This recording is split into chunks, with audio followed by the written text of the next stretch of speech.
when you post your question, you must write the name of the speaker to whom that question is addressed, right? So that when Preeti ma'am reads it out, she can say whether this such and such question is addressed to such and such person. Also write your own name and also the course name. I hope I'm clear to you, to all of you.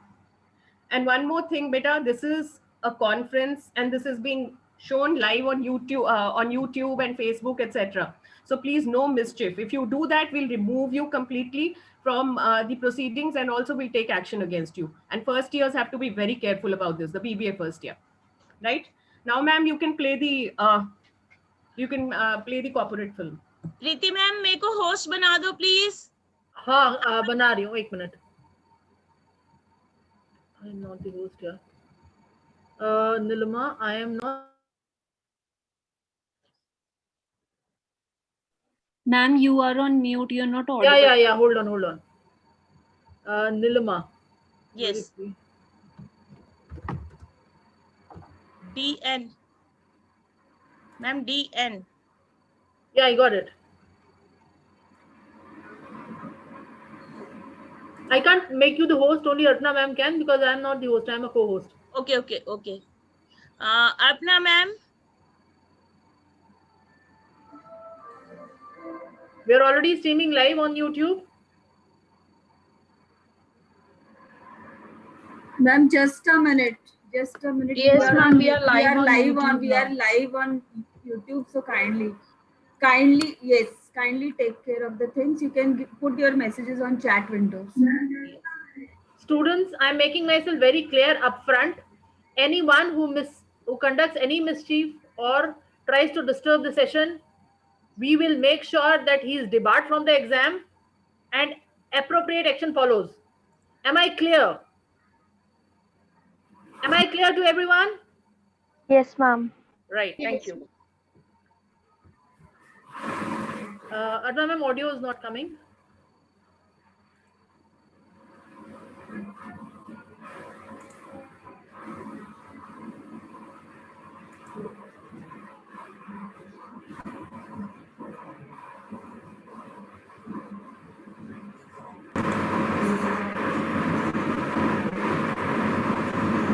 Ma'am, अब आ रहे? आ रहा है ma'am.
The audio is not of good quality.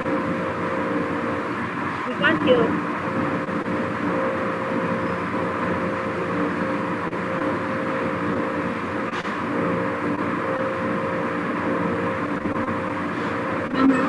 Audio is not coming. We can't hear. Ma'am, the video audio is not shared. The disturbance is only coming.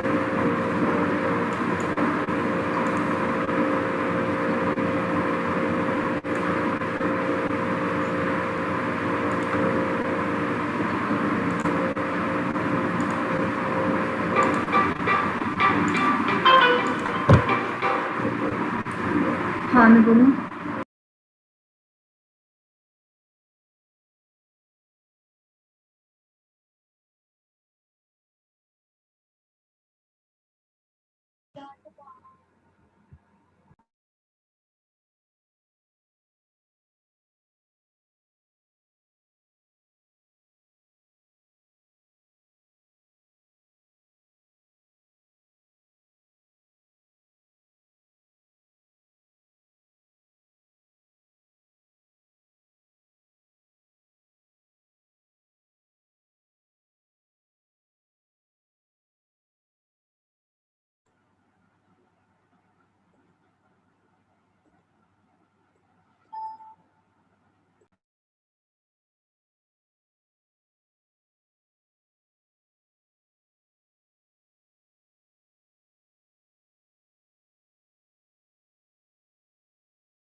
leadership and governance. Our world-class curriculum, our faculty, our tie-ups with industry, companies such as KPMG and ICICI, and national organizations and such as the PhD Chamber of Commerce and Industry, our National Entrepreneurship Network with industry, and the ISTD such as KPMG. We have tie-ups with the NDIS in Singapore and Greenwich University in UK. We also publish the A10 Journal, which is a very prestigious journal, and the ISTD. It attracts talented members of NDIS in Singapore and Greenwich University. Flagship program of GIMS Technology is the AICTE Global Postgraduate Diploma in Management and International Business with specialization in marketing, finance, and human resources.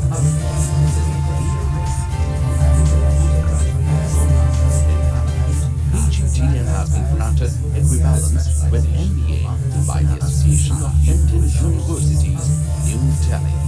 PGDM's comprehensive curriculum includes personality development with on-the-job trainings, with mind-boggling case studies, presentations, foreign language, and exposure to national and international conferences, etc. During the course of the program, a foreign visit is organized by the institute. Also, as an integral part of the curriculum, 8 weeks of summer internship in suitable company is provided to expose the student to practical business situations. GIMS Vasant Kunj New Delhi was established in 2003 as an affiliated institute of Guru Gobind Singh Intrastate University, Delhi. The institute runs bachelor's degree programs in BBA, BCA, and BJMC. GIMS Vasant Kunj is the first among all the institutes affiliated to GGS Intrastate University, New Delhi, to have been accredited by NAAC Bangalore, an ISO certified educational institution. GIMS Vasant Kunj has been awarded the topmost class, A class, by the State Fee Regularity Committee, Government of NCT of Delhi, and A by the Directorate of Higher Education, Government of NCT of Delhi, and the University joined by the State. Jagannath International Management School, Vasant Kunj, was established in the year 2003. Ever since, the institute has come to be placed in the topmost category of the institutes affiliated to Guru Gobind Singh Indraprastha University. The institute has also gained recognition from the National Assessment and Accreditation Council of the University Grants Commission, New Delhi, and has been awarded A grade by NAC Bangalore. The institute has also gained recognition from other non-governmental bodies such as MBAuniverse.com and Center for Educational Growth and Research, New Delhi. MBAuniverse.com has placed the institute among 20 topmost institutes of the country imparting management education at the undergraduate level. The institute is among the very few institutes of the university to have won the maximum number of gold medals in a particular program, Bachelor of Arts, Journalism and Mass Communication. The institute has been placing almost 70% of its graduating students in the industry, doing exceedingly well in research and consultancy. It has been coming out with 2 international journals, one GIMS ATEM and the other Mass Communicator. GIMS ATEM has been approved by the UGC and has been included in the list of approved journals for publication of research papers by the university and college teachers teaching in India. Only recently, GIMS Vasant Kunj has been selected for running radio mathematics program under the DST scheme for the popularization of mathematics among the socially and economically deprived and marginalized communities living in the neighborhood of the community radio stations. In fact, we also ran a baseline study here, and the results of that baseline study have already been shared with the Government of India. GIMS Vasant Kunj has also been asked to offer consultancy services to Child Fund India, which is an international organization, and the project is on the right to protection for children at Firozabad in Uttar Pradesh. Currently, the project is on.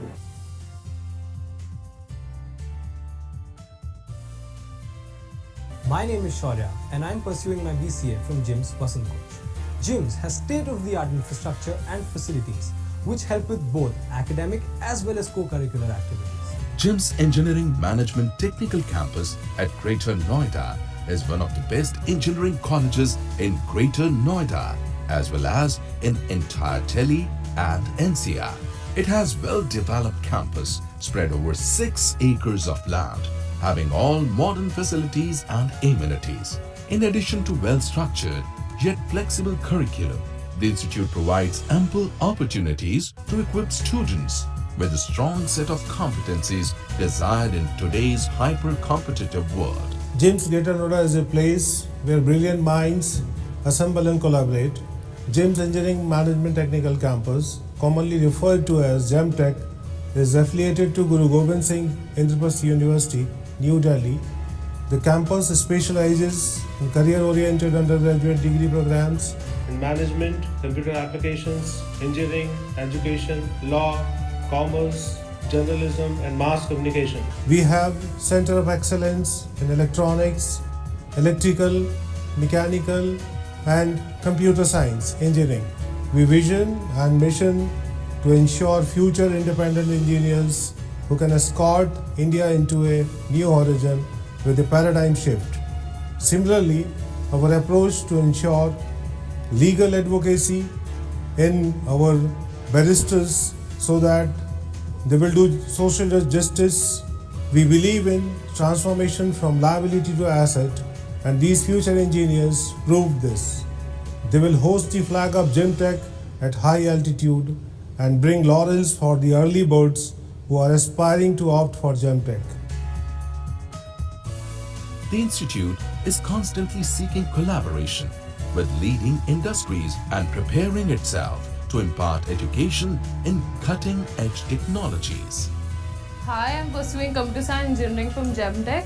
The best thing about this college is the coordinated faculty, the infrastructure and the people over here. All of them are very coordinative and I think it's a nice college to be here in. I'm a third year law student in JIMS and my experience here have been very learning because many of the Supreme Court lawyers have visited us. JIMS Lajpat Nagar campus opened its gates in the year 2004 for new courses like interior designing, mass communication, hotel management, information technology. Upgraded technology was installed and well-equipped studios, design labs, kitchens and restaurants proved a master stroke in the learning process. Jagannath Institute of Management Sciences is the premier institute located in South Delhi to improve the quality of education and the placements of students. We have tie-up with the National Human Resource Development Network and National Entrepreneurship Network and also with the KPMG. We assure our students to provide a friendly and a very comfortable environment in our institute. I wish my students the best in their all endeavors in life. The institute has come a long way by adapting to the changing needs of the corporate sector. The programs are structured to prepare managers and leaders for a global economy. Hello, I am Priyanka Manuja. I chose JIMS because of its faculty, its reputation, its infrastructure and the exposure they provide in the field. I am proud to be a part of JIMS. To break the monotony of the class and studies, the institute organizes seminars, workshops and symposia at regular intervals. Eminent personalities from corporate and media world like Mr. Arun Jaitley, Mrs. Kareena Kapoor Khan, Ms. Rajni Abi, Mrs. Sheila Dikshit have taken out time to interact with the students. The placement cell of JIMS has affluent tie-ups to help its students in making a cut to the job in the business world. Our students have been placed in the most reputed companies such as RBS, KPMG, Deloitte, Havells, Nestle, VIP, ITC, Naukri.com, HDFC Assets Management Company, and so on.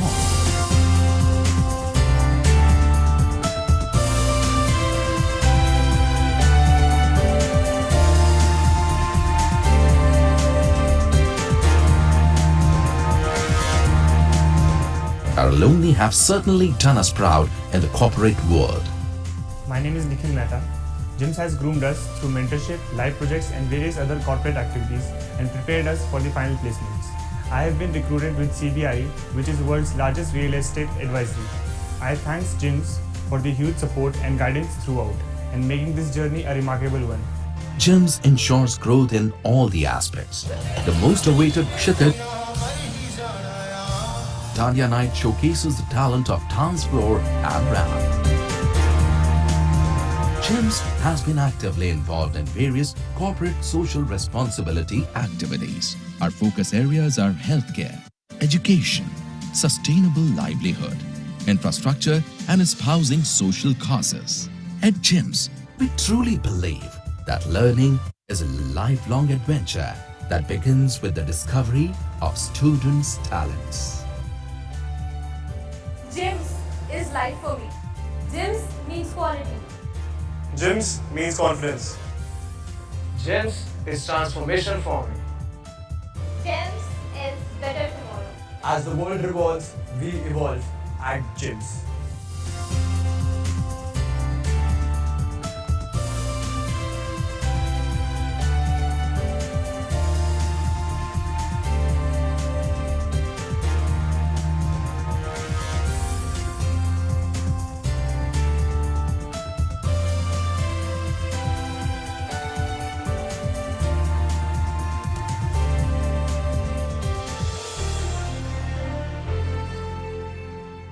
Good morning, Mr. Rajan.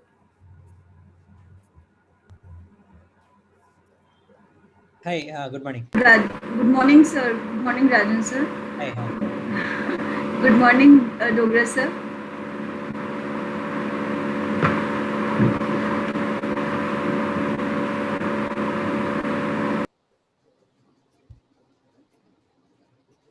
Hi, Dr. City. How are you doing? Hi. Really good. Hi, Preeti. Hi, ma'am. Hi, ma'am. How are you doing? You look amazing.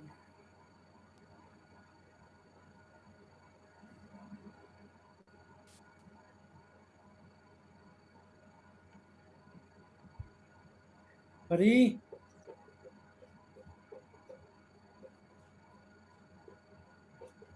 So we are just waiting for Ms. Divya Kukreja to join.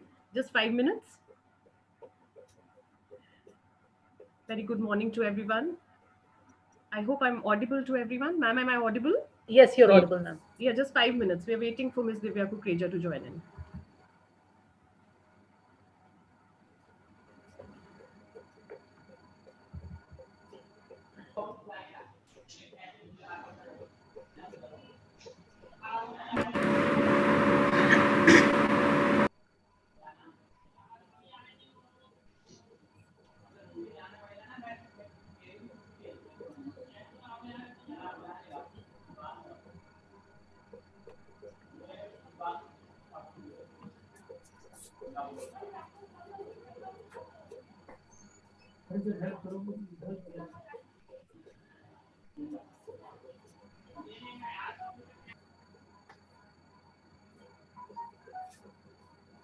आवाज नहीं आ रही यार Sir, are you audible? Video stop किया ना ये mute किया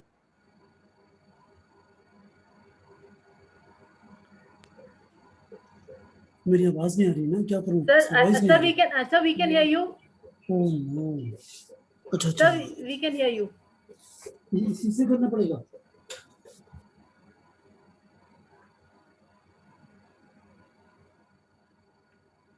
I think it's log in again.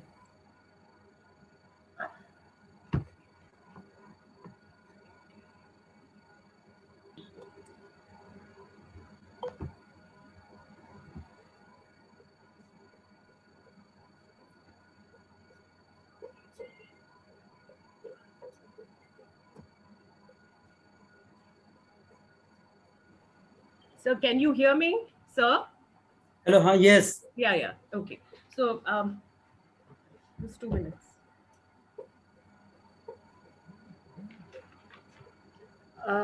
Ma'am, Ms. Kukreja is logged in. Okay, right. Okay.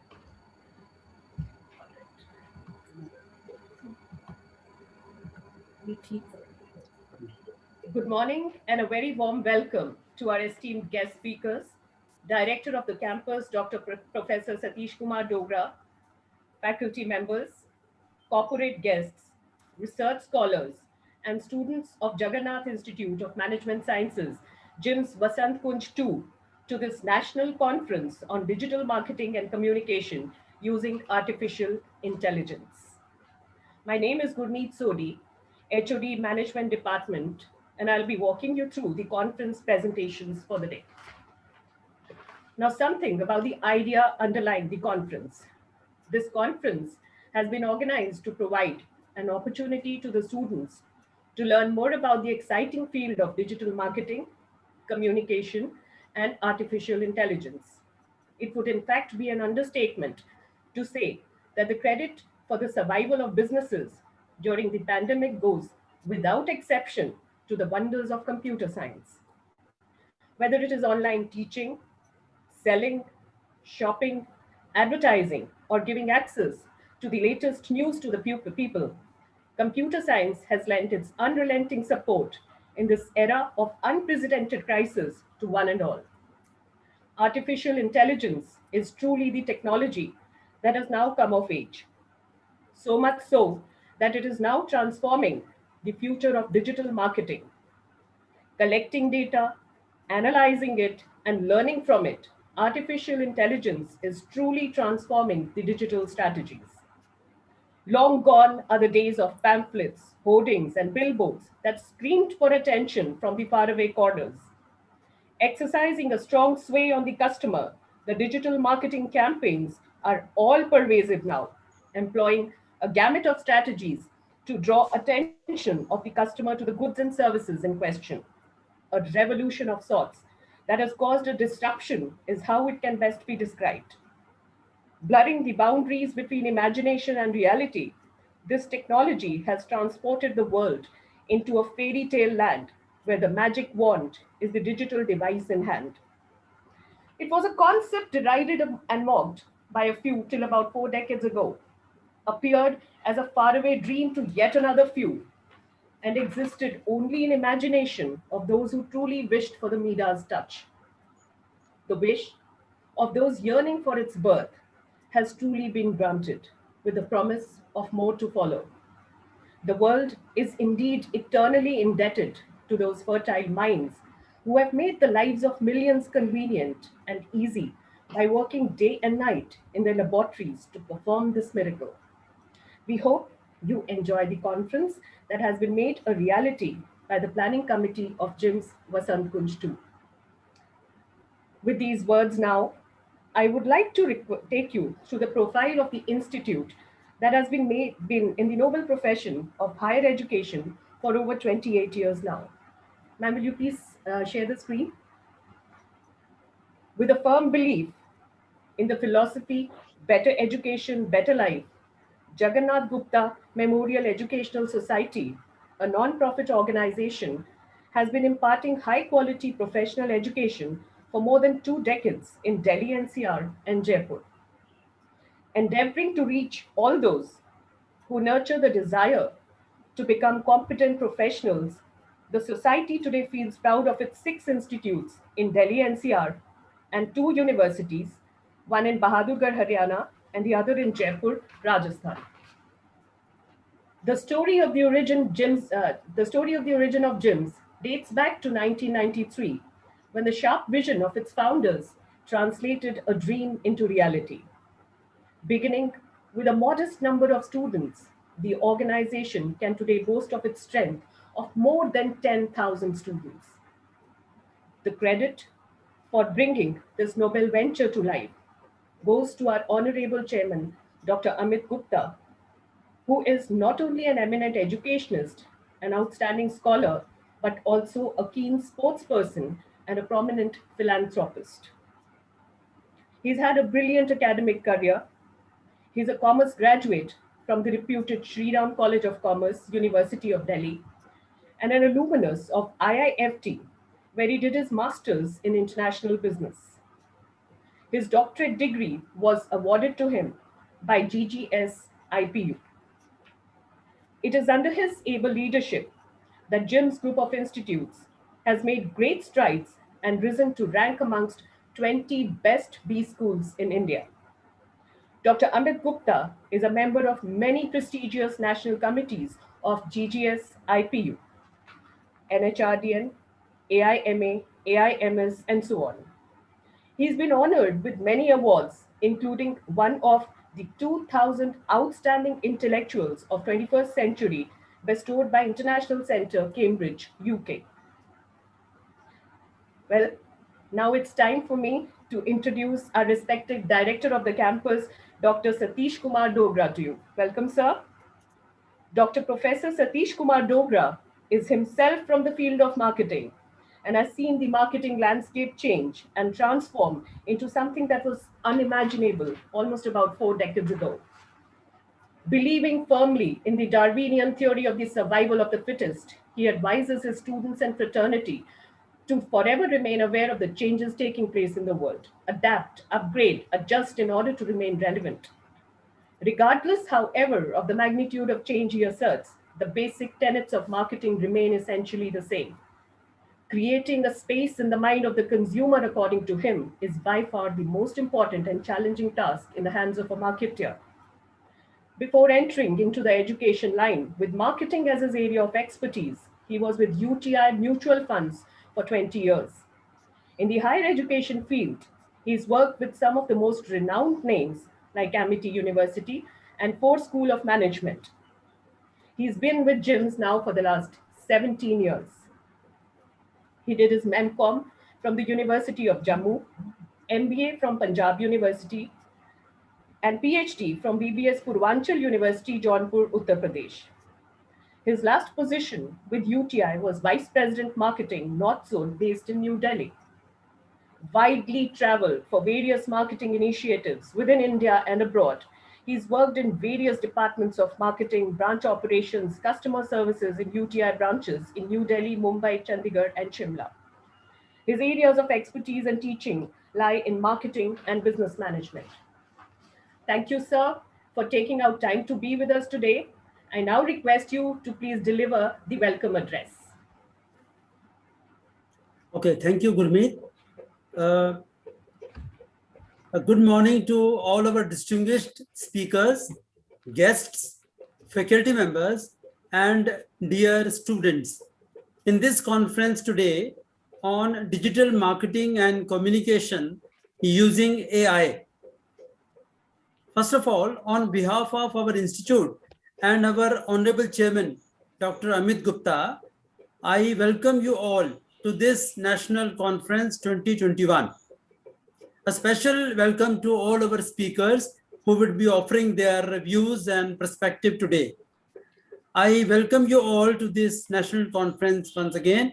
We have today some very extremely talented speakers from the corporate world to present their views on the conference topics.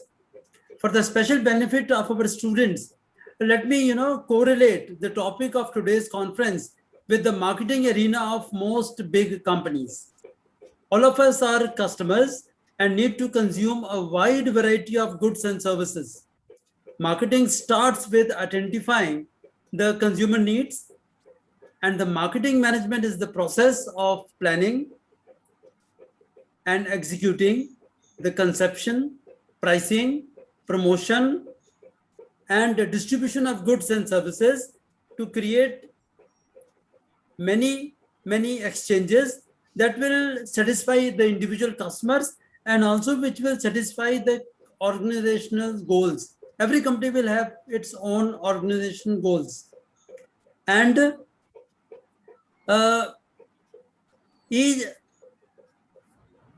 talking of digital marketing, as our conference talks about it today, talking of the digital conference, talking of digital marketing, it is the act of promoting and selling the products through online marketing tactics like social media marketing, search marketing, and of course, email marketing. All of you are thoroughly aware of the digital communication happening these days. Now, So far as artificial intelligence is concerned, which is popularly known as AI, is the intelligence demonstrated by machines, unlike the natural intelligence displayed by humans. As part of the computer science, AI using certain devices perceives the environment, analyzes the data, and takes actions and decisions. Many companies today are applying AI to their marketing strategies.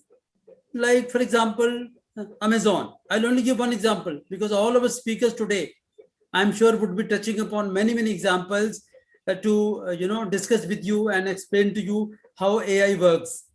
And if I talk of Amazon, the company uses AI to show only the relevant products to shoppers based on previous searches, purchases, and views.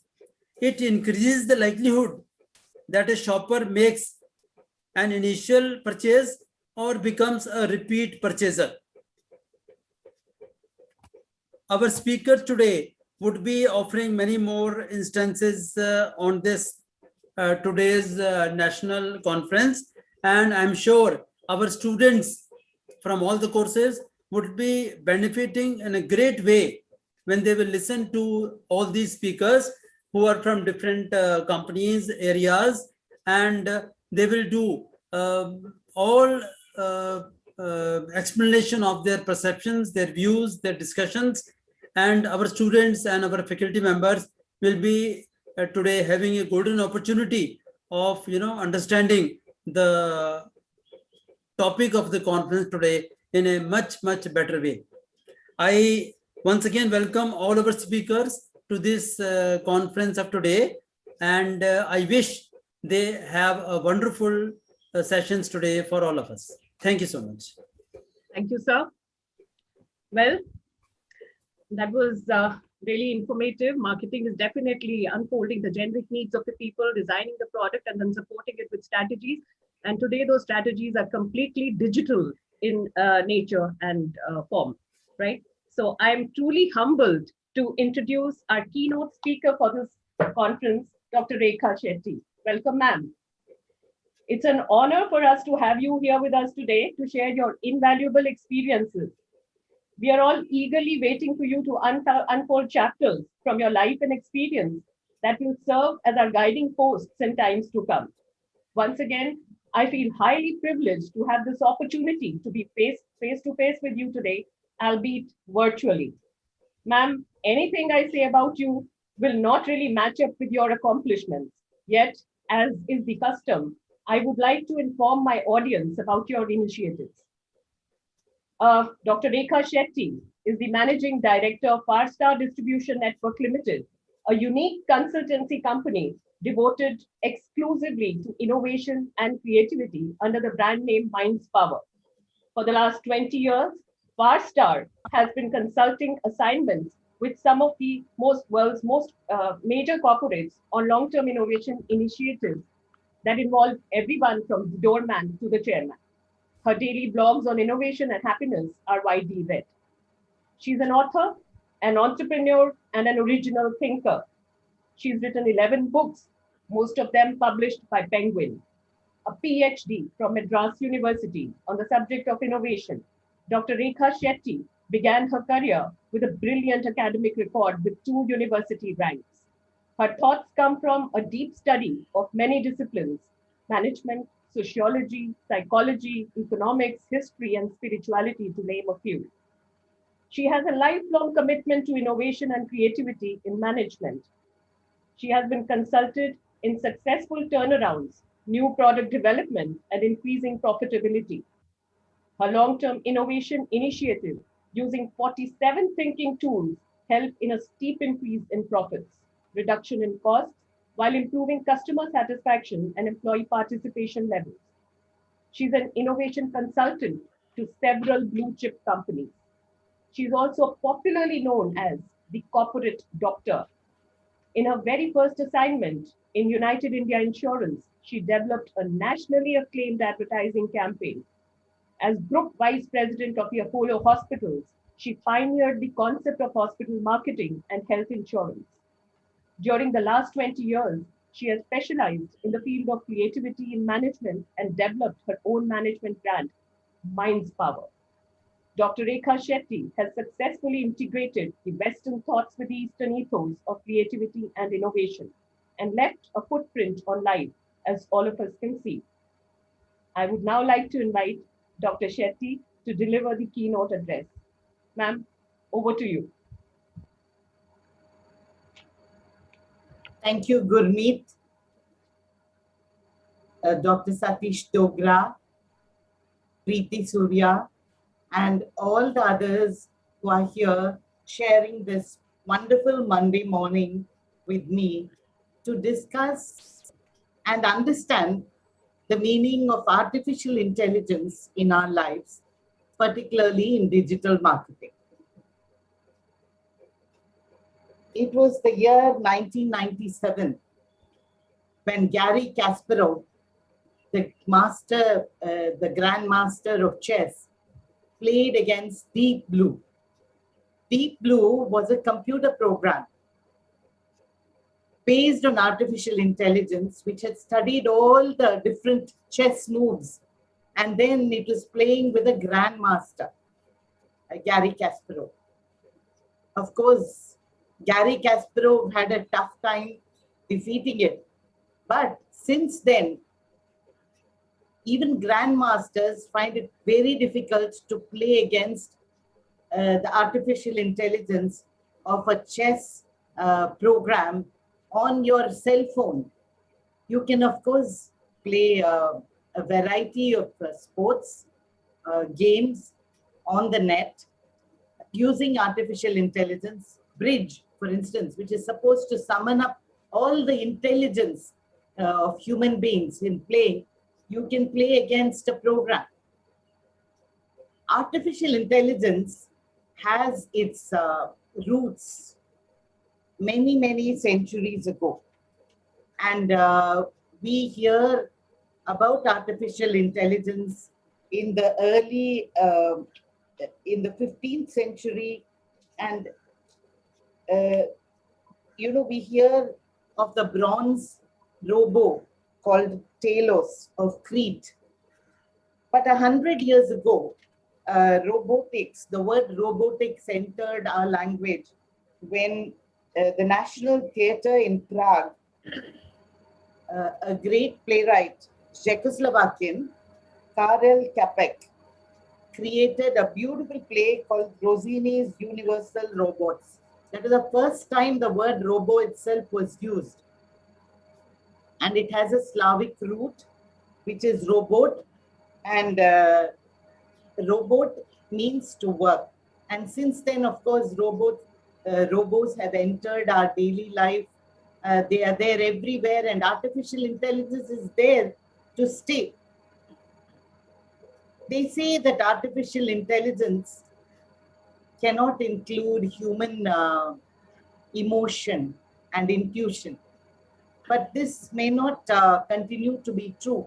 In fact, a beautiful book by Kazuo Ishiguro. You know, Ishiguro wrote a number of very beautiful books, lives in England, and he wrote this Remains of the Day. It's about the life of a butler. And, you know, actually, if you look at us, we are also people who gather a lot of information about our communities, about the society around us. Like this butler, Remains of the Day, knows everything about the people who come into the house. He knows the smallest fads, the allergies, the affections of all the people who dine with him, whom he serves. And artificial intelligence does exactly that, studies the environment and then prepares to react with that environment, and it's continuously learning, just like we are continuously learning. But the only thing they say is this emotion, which is part of us. We love it, we hate it, we don't like it, we're jealous. All these things don't enter into the calculations of a machine. At least that's what we felt till recently. So anyway, Kazuo Ishiguro has written a beautiful book, Clara and the Sun. It's about a girl called Josie. thoroughly modern girl, you know, her parents choose to have an extraordinary baby, manipulating the genes and, you know, coming up with their model baby with extraordinary power and talent. And God did that in the past, you know. People got extraordinary power and talent according to the will of God, according to the parents' genes, according to environment, you know. But here they meddle with the genes in order to create this model baby. But, you know, the problem is when you have a model in one area, other areas there are horrible side effects. You know, you can't control everything. At least till now we don't know. I mean, you only have to read the story of Frankenstein to see how, you know, you can create something to help you, and then it becomes something that will destroy you and kill you. You know, Frankenstein monster is again, you know, an example of this robotic thing. Anyway, in Clara and the Sun, this child is very lonely. So her parents buy her a robotic friend. And Josie and the computer keep interacting with each other. Computer keeps learning. And, you know, one day Clara says, you're so lucky. At least you don't have to deal with emotions and feelings. And the computer says, no. A friend says, no. The more I watch, the more access I have to emotion and meaning. So the days when computers start feeling and imagining and thinking may not be all that far away. In fact, artists are using artificial intelligence to create great art. No, it's not that great yet, but the day will come. I mean, we know how the first computer filled up a whole building. And today you have a computer in the palm of your hand. And everything that a big computer can do, the size doesn't, smaller the better. Nanotechnology. Look what's happening. So I want to take you through a few fields and digital marketing in order to understand the impact of artificial intelligence on digital marketing and marketing itself. And I look forward to hearing the views of our Dr. Satish Dogra, who's lived so many years.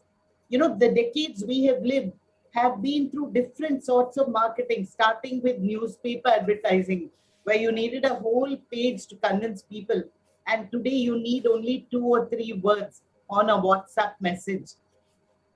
You know, I think the person who understood digital marketing the best before digital marketing came into place was Gandhiji. You know, he was a person who used 2 words or 3 words to get across a whole message of patriotism, love of the nation, giving up one's life, sacrifice in just 2 words. Think of all the things which Gandhi's words, which Gandhiji's used to communicate the whole national movement, which kicked out the biggest, the most powerful nation in the world. They said the sun never sets on the British Empire because, you know, that's how far the British Empire had gone in enslaving the world. And Gandhiji said, do or die. Even today, when you hear it, you wake up and you say, you know, we have to do something about this country, do or die. Have it on your mirror, every goal that you have. Imagine the power Gandhiji would have had. Even without that, he's been named the second most important man of the century, man of the millennium. But that is because at that time, you know, in 2000, that many Indians didn't have computers. It was a voting kind of thing, you know. But Gandhi, imagine if he had the power of the internet on his fingertips. Do or die. Vande Mataram. Jai Hind. Be Indian, buy Indian. Satyameva Jayate. Truth alone will triumph. Truth alone will triumph in the long term. You know, we're looking at the nation's history is in the long term. It is not in the minute to minute, but communication builds up minute to minute. The thing about digital marketing is it is a compendium of impacts by minute to minute interactions, communications, so that at one point you understand the whole picture. Imagine the salt satyagraha. They had nothing to aid them. No communication methods at all, except word of mouth, maybe the occasional telephone call, maybe letters. But imagine how he made the Salt March, the Dandi March, the focus of everything that we needed to kick the British out. Imagine if he had the power of the internet, the world in your hand, reaching out to selected people. So what is digital marketing? You know, all of us, at least I have survived through the years when we started by, you know, broad brush, bombing the whole country if you wanted to kill an ant. Digital marketing is direct digital marketing. You can go to the heart of the person, like the professor spoke about Amazon. Every time Amazon contacts me, they know what are the books I will like based on what I've liked before, based on all the computer searches I have carried out. My sons are founders of a very interesting company called bankbazaar.com. I know the amount of artificial intelligence that goes to calling people. You start calling people exactly the people who will need your product. You will not call a 15-year-old. You will call a young man who's about 32 who wants to buy a house if you want to sell a house. You won't waste time talking to 20 college students or 100,000 teenagers.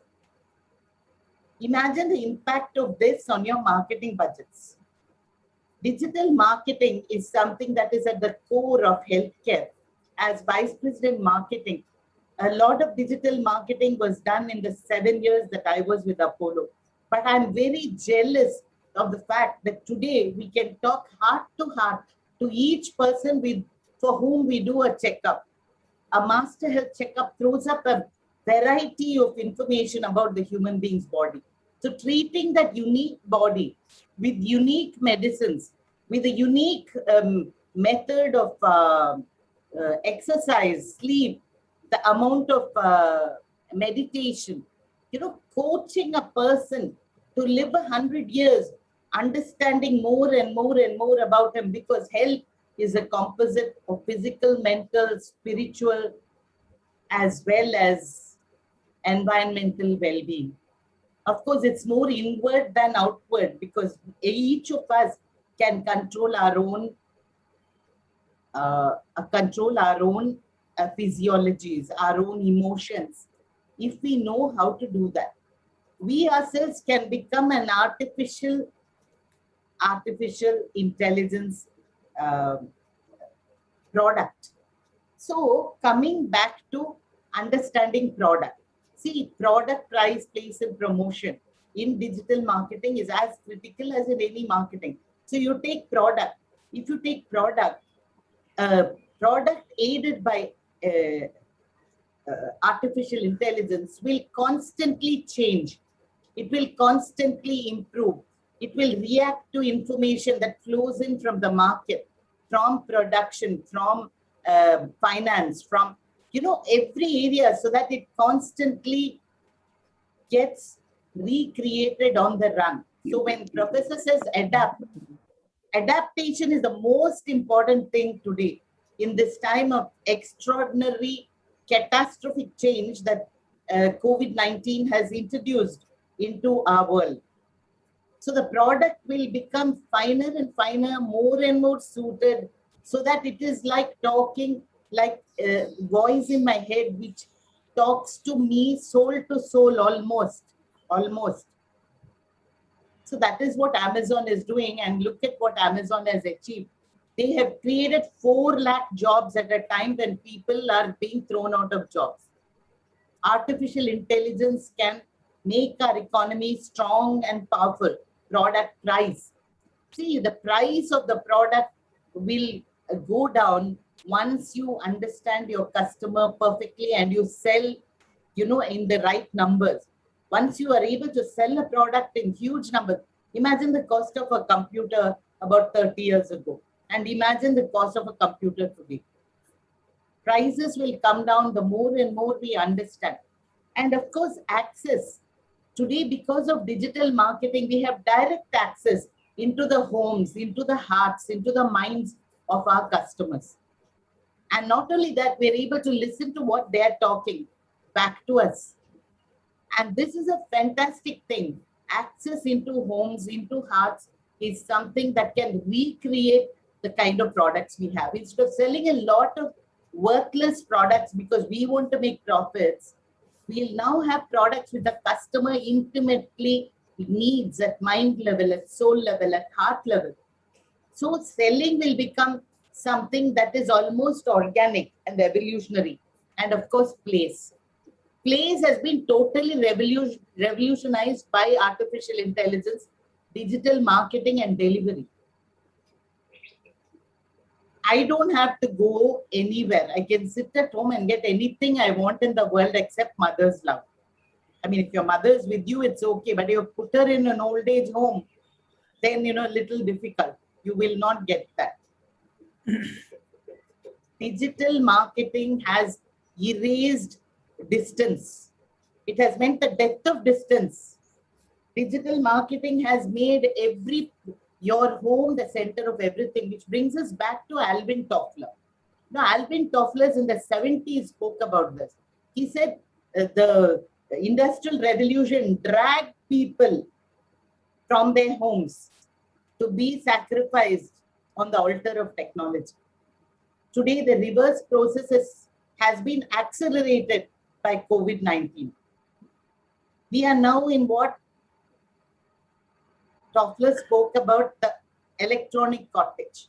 The power shift out of large factories and huge sites of production. We have small, beautifully designed, comfortable homes where we can work from. Somebody spoke to God some time ago and they said, oh God, see, all your temples are closed. All your temples are closed. Where is your power? God said, all my temples are closed, you say, but every house is now a temple. All the temples have come into homes. And that's what our philosophy says, that God dwells in each of us, dwells in each of our homes, dwells among the daily matters of our life. Going somewhere far away and praying to Him is not as great as every minute offering the activities that you have to Him, because then it will be the best. If you offer a flower to God, it will be the best. When you offer your work to God, that will be the best, right? And then we come back to promotion. How do you promote? Promote, in the past, promotion was broad brush. You just said something and you hoped everybody would like it. But today, each person I talk to in a different way. Just like in our own mythology, God is in the form of a baby. If that is how you love best, if you loved your life as a mother the best, God in the form of a baby, because then you'll understand what is love. And then if you loved your husband the best, then God in the form of Krishna and the gopis. And if you loved the powerful, all-encompassing, you prayed to Balaji of Tirupati.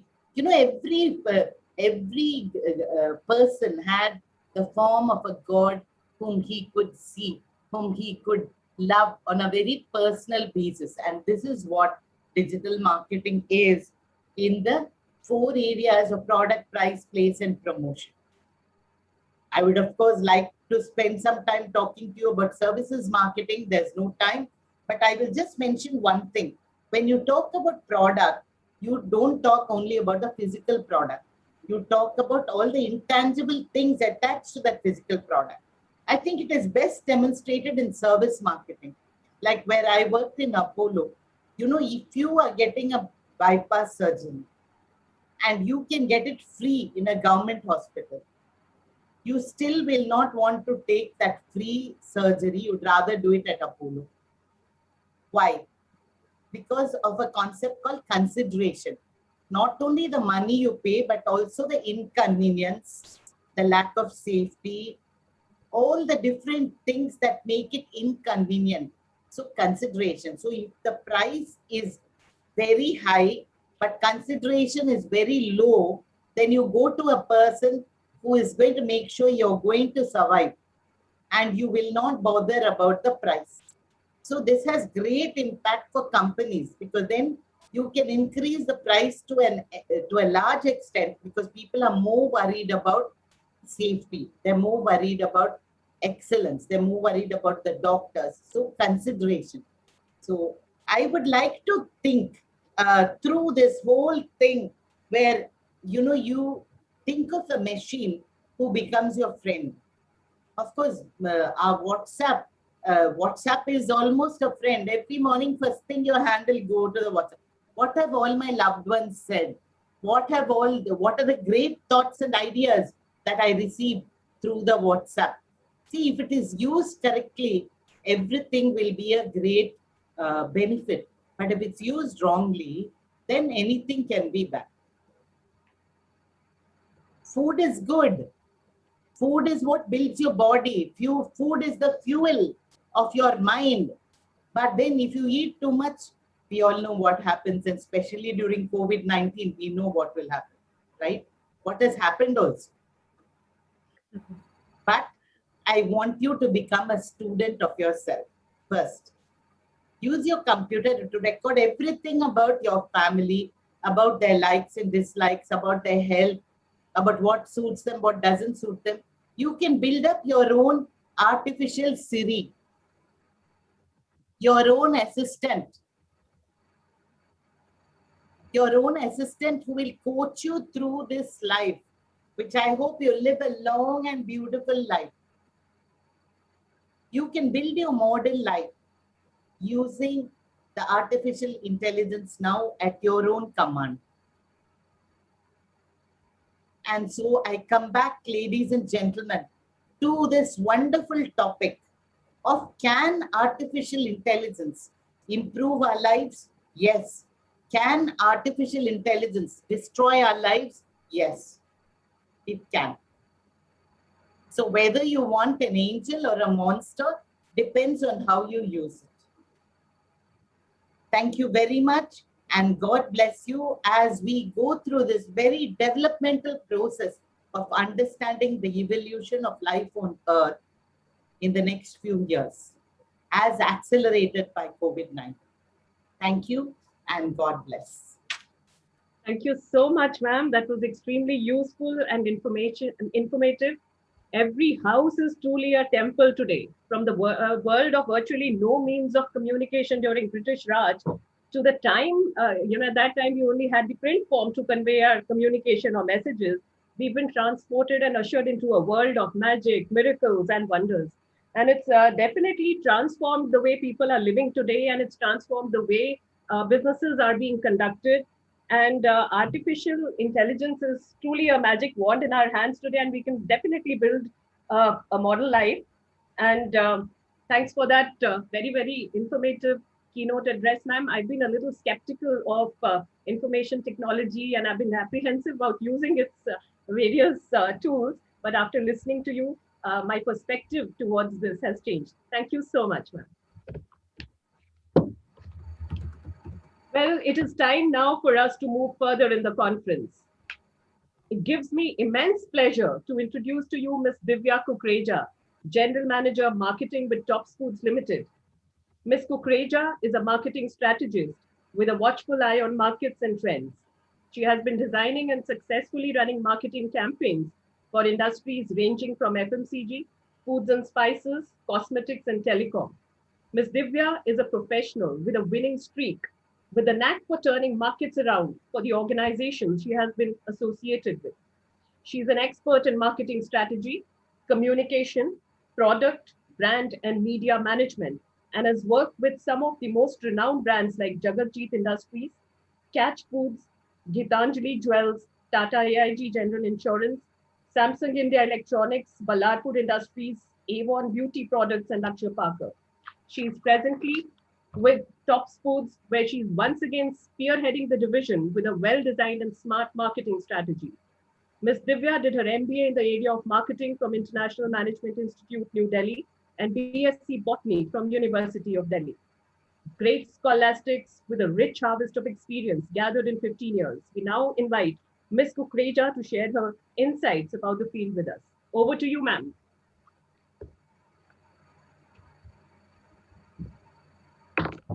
Hi, Gurpreet ji. Hello, everyone. How are you? Great. Thank you so much, Jims, for inviting me over for this, this topic. I think this is like one of the most relevant topics today. I really loved what Rekha ji just said, that artificial intelligence is actually going to replace almost everything. So, and I think the first thing it has started doing is actually in terms of marketing. So digital marketing is, we've just seen, because I've also been working for like 20 years now.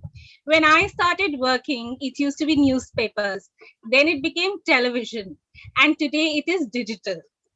But digital, how did digital actually become what it is become today? The backbone has definitely been artificial intelligence, because there is so much data today, so how does a marketer actually get started with it? So it was fine as long as we were doing limited data. But now, since there is so much data, there are billions of people being affected. Now it is actually artificial intelligence which is actually helping us scale up our marketing campaigns.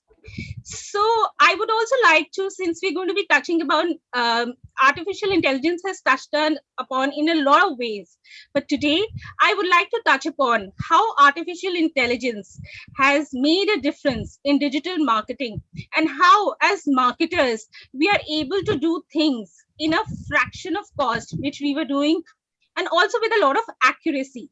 So let me start and just take you through a presentation and just show you as in digital marketing which all areas, because we are all using artificial intelligence at this point of time, but most of us are not even aware of it, that how it's actually touching us upon.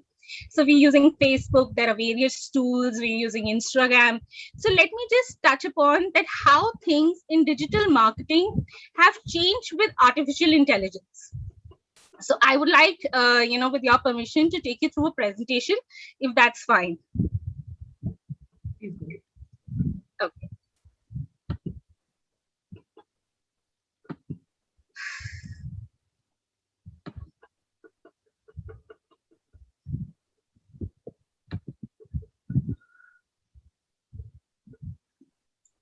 Okay, so let's see how digital marketing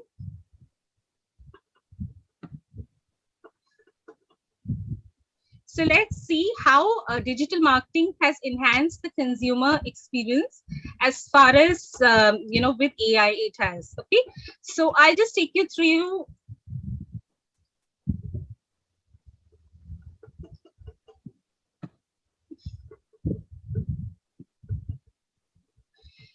So artificial intelligence has, really helped us to optimize and speed up several marketing tasks.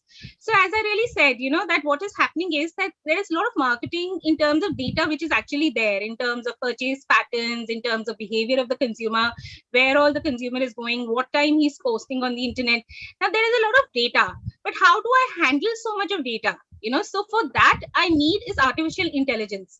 So I have got today the power to have accurate campaigns, to have targeted campaigns, but to analyze this data and do it very fast, I need the help of artificial intelligence.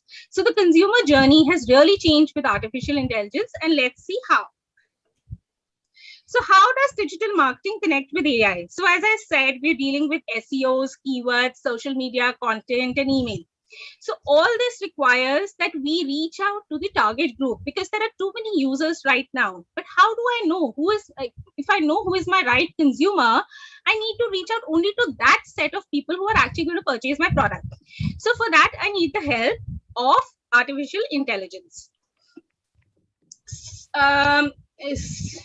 So as I said, this data is going to be, it helps us to, analyze this data and actually rightly target the right demographics. So what are the best features that artificial intelligence offers to us as far as digital is concerned? So in terms of digital marketing, these are the few things These are only one of the few things that artificial intelligence is actually helping us with.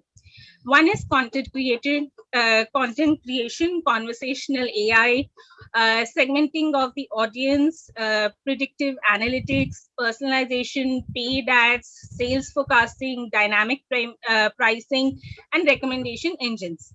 So these are few things where artificial intelligence is helping in terms of digital marketing.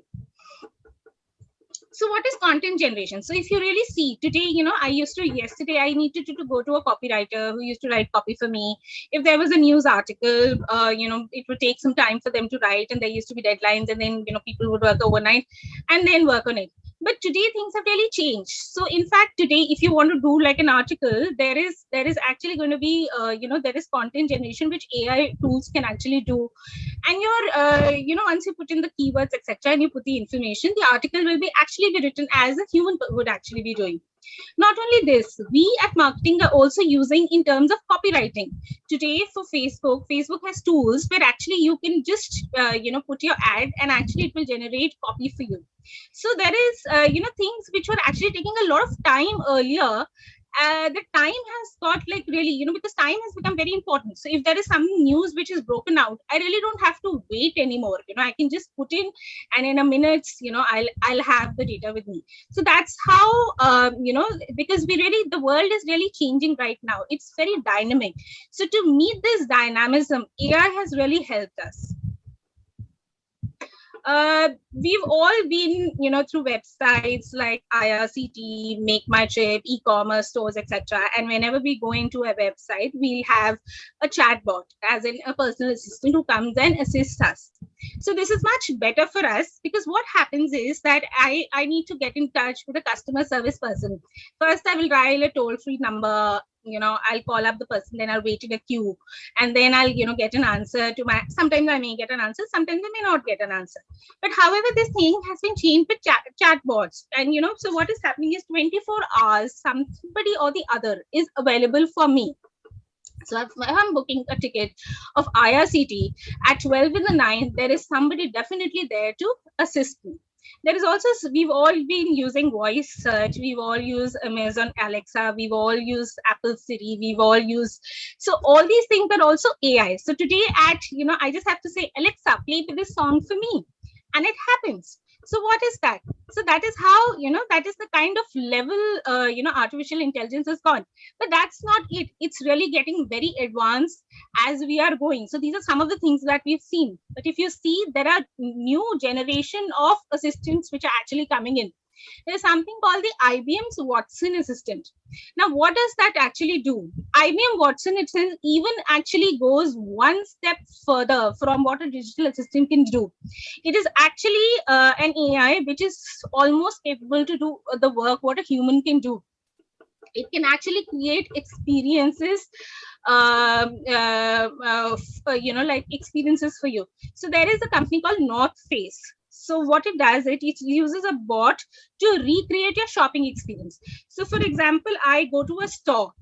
So I go on the website. So it will actually recreate the store for me. So it's actually going to be something like I'm walking through a store and it will keep showing me, do you want to shop for a jacket? So what are the kind of different options that are there?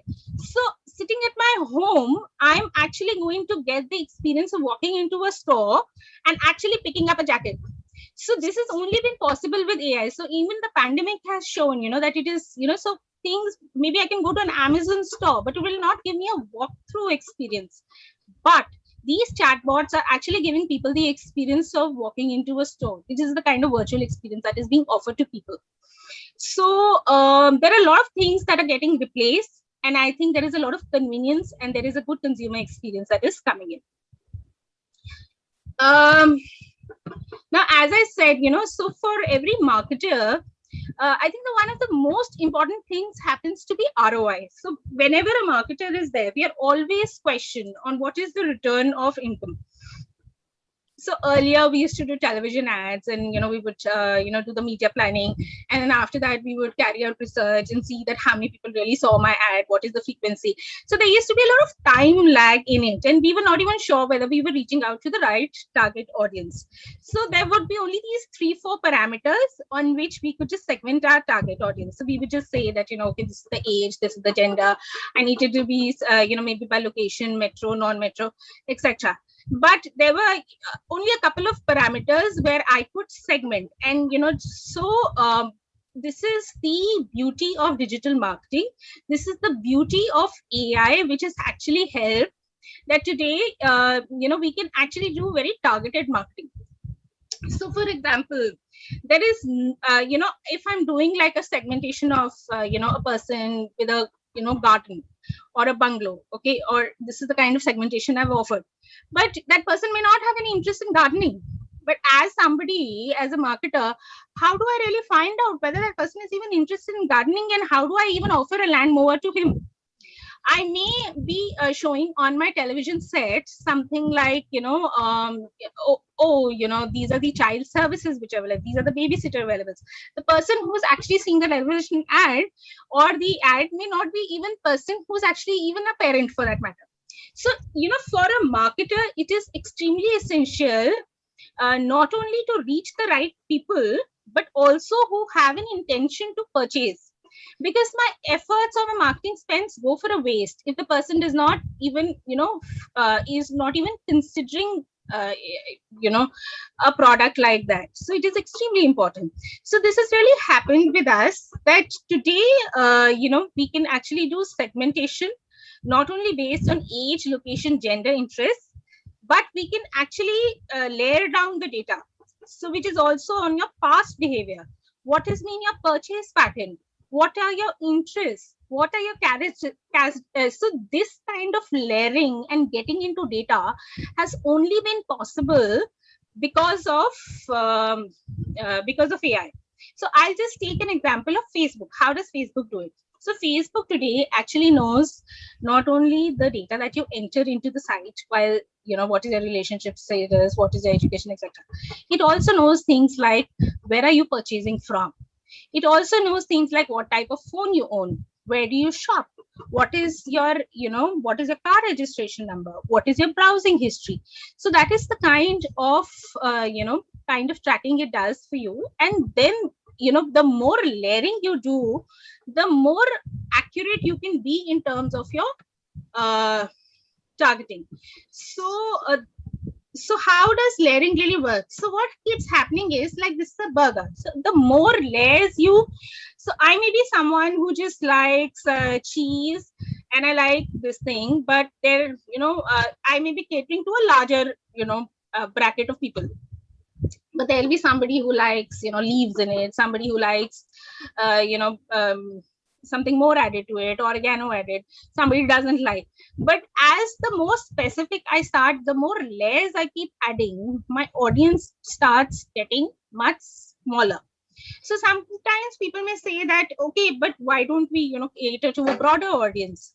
No, that's not how it works. So how it works is a lesser number of people, who are very specific and who may have an intention to purchase will actually lower your cost per action or your, the spend that you are doing on them.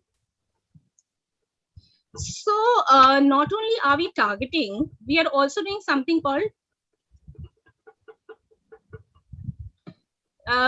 also called predictive analytics. So what is predictive analytics? Predictive analytics is with your data that I have, with your whether you're buying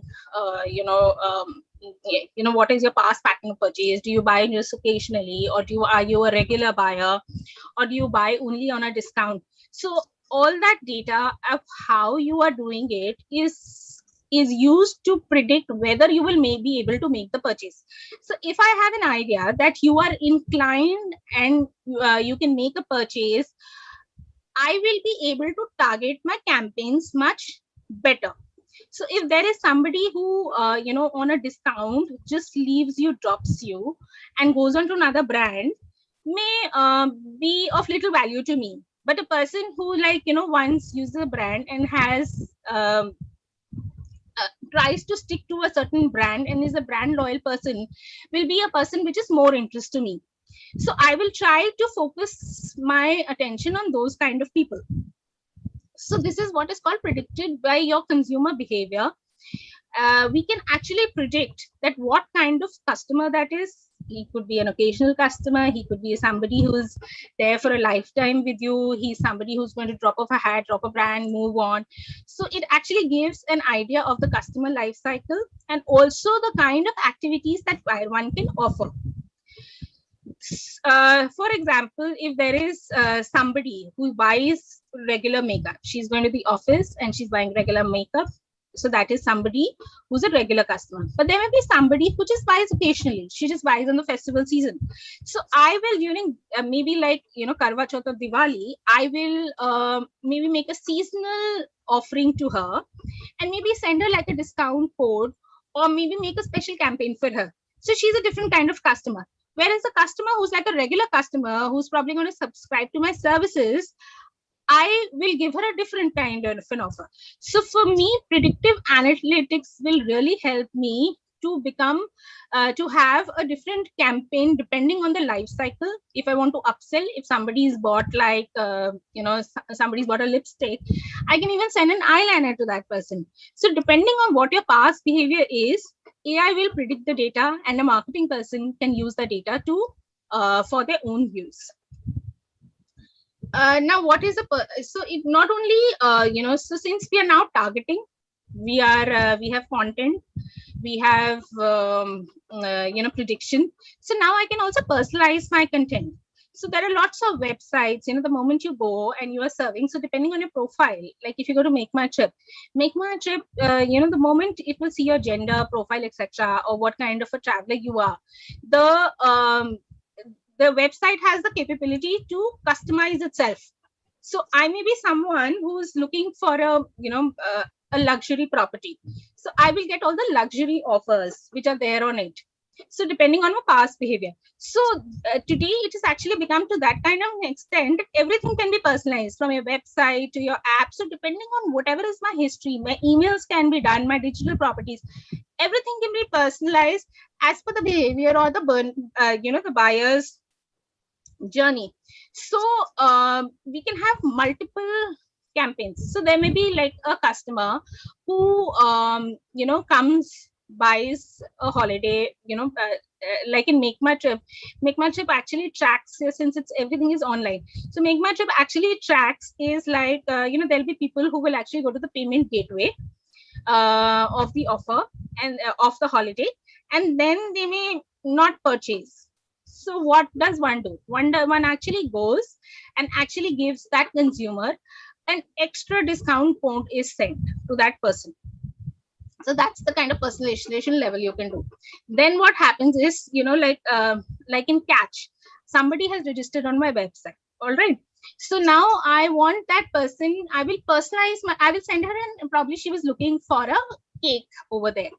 All right. So I will send her a personalization email addressing her by her name, not like a standard email. And I will probably send her, the recipes that are cake recipes and, how she can make it special. So personalization can be done by any level, which is website. And the moment I see something that I'm looking for, and it is something that I really want to, I'll be more inclined to purchase from that place rather than having a standard offering which is being made by someone. So then there's something called paid ads. So we all do paid advertising as far as digital is concerned. We've already been doing paid ads. This is not the first time. We've done paid ads on television. We've done radio. So now what has changed? We're already doing paid ads. So there's something which has changed. So how is that thing that is being changing? One, my targeting has become very specific. So for example, I'll just give you like in, in the spices market, there is actually not even one brand, which is actually a national brand. All the players are regional players. even a brand like Catch is only available in the North Indian market. We are not available in East India. We are not available in West India. We're not available in South India. But I have to do a campaign on television. Then I have to buy national, national assets. I have to, it is going to reach out to people who are not even interested in buying the brand, who are not even considering. But today with digital, I can actually, I can only make it North India specific. If I want to make it state specific, if I want to make it location specific, everything I can do it with digital, which was not earlier easier.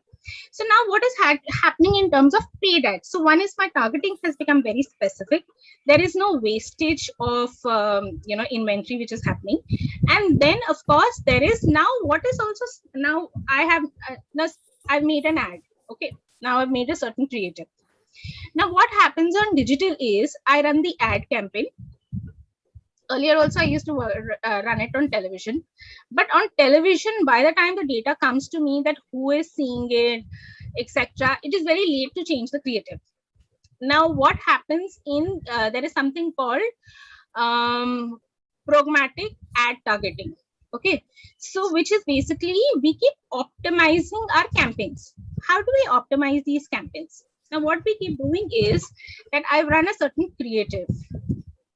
What I will do is that I've given a certain targeting, I've done my layering, but even after that, there may be I have said that it should be between I've given a women 18 to 44, but the lady is not cooking. She is into office and she has absolutely no interest in cooking. So that kind of person may not be that important for me. So, now what happens is, and sometimes it may also, what is the kind of action being done? I've played an ad, so there's always a call to action which is there. Most people are skipping my ad. People are not even clicking through, not even reaching the website. So maybe there's a problem with my creative. Maybe it is not reaching the right people. Today, at a fraction of a second, overnight, I can go to the panels, which is like the Facebook panel, etc. And I know that who all have seen my ad and what were the interest areas, what were this. Now, at the fraction of a second, I can change my creative within minutes. And I can make my, make my campaign reach out to the right people and the right, so that I get the right response, which I earlier would not be able to do it. So this is all possible because of AI. Then there's something called as retargeting, and there is something called as lookalike audience. So now what is retargeting exactly? So retargeting is basically, you came to my website, you came to the Cat Spices website, you looked Rajma Masala, Sabzi Masala, but you did not buy. You left the website on the way, but you're surfing somewhere else. So I will do something called a retargeting marketing campaign, which is basically that you had an interest, and whenever you're surfing, you will keep seeing my ads again and again. So that will act as a reminder medium for you. Then there's something called a lookalike audience. Lookalike audience is that I've been purchasing and I have a certain history of purchasing, but I have a certain characteristics like demographics, etc. So the person with the similar demographics, interest areas, etc. are going to be shown my ad. So this is the way how, how specific we can actually get as far as digital marketing is concerned, and that's all possible because of the different AI tools that are available for us. Then there is sales forecasting.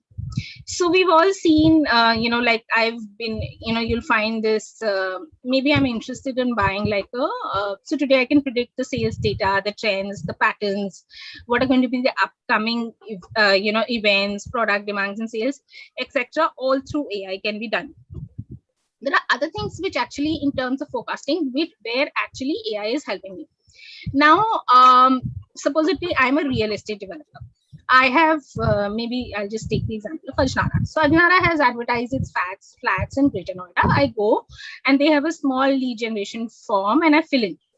So the person is going to call me and ask me what is my interest and whether I would like to purchase the property, etc. So there is something called a classification of leads, which is called hot leads, cold leads, etc. So that is done. And now, because of the past data, we know whether the person is actually going to be interested in buying the flat or not. So I can now focus on those people who have a past behavior, or on the prediction that I'm getting is that person is likely to purchase. I will focus my attention on that person rather than just taking everybody and just focusing and giving the attention. So a lot of my time is minimized, and I can just focus on the audience which I feel, according to the tools that I'm using, that will actually purchase my product. There's something called dynamic pricing. Now what happens is, if I give I cannot offer a flat discount, because that makes me like a discounted product. So it's extremely important to have something called a dynamic pricing. So depending on your purchase pattern and how pricing motivates, how big pricing is a motivator for you, and your history, I can offer only special discounts to those persons. Now, this is extensively used by ride-sharing companies like Ola and Uber. So, in Ola and Uber, when they know that, based on your history, there are some people who will actually get a special code, for, taking a ride. So those are the people, depending on how responsive you are to codes and promotions and likely to convert, you are given a dynamic pricing. There is something called airlines. Airlines we've already seen. The closer you are to a date, the more expensive it becomes. The more more seats are available, the cheaper it is. So this is how the dynamic pricing works, and these all all of them are using the AI tools. So then we obviously have the recommendation engines, so which is extensively used by news portals. So if you've seen, like when you're reading through a news site, like maybe like an NDTV or this thing. So for everybody, the news feed keeps changing in your feed. You will see the interest areas of the person. If the person is more interested in, current affairs, it will start showing you more articles which are based on current affairs. If you're more interested in sports, you'll start seeing more of sports. So, the recommendation keeps happening. And then obviously it is also used a lot by e-commerce portals. So if I go to an Amazon or any site for which I'm purchasing, for example, I'm buying a sabzi masala. So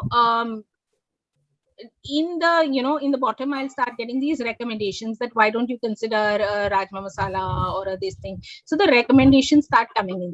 So this is depending on what your purchase patterns, etc. Automatically it happens. Apart from that, there is also something called as upselling, which actually happens as far as recommendations are concerned.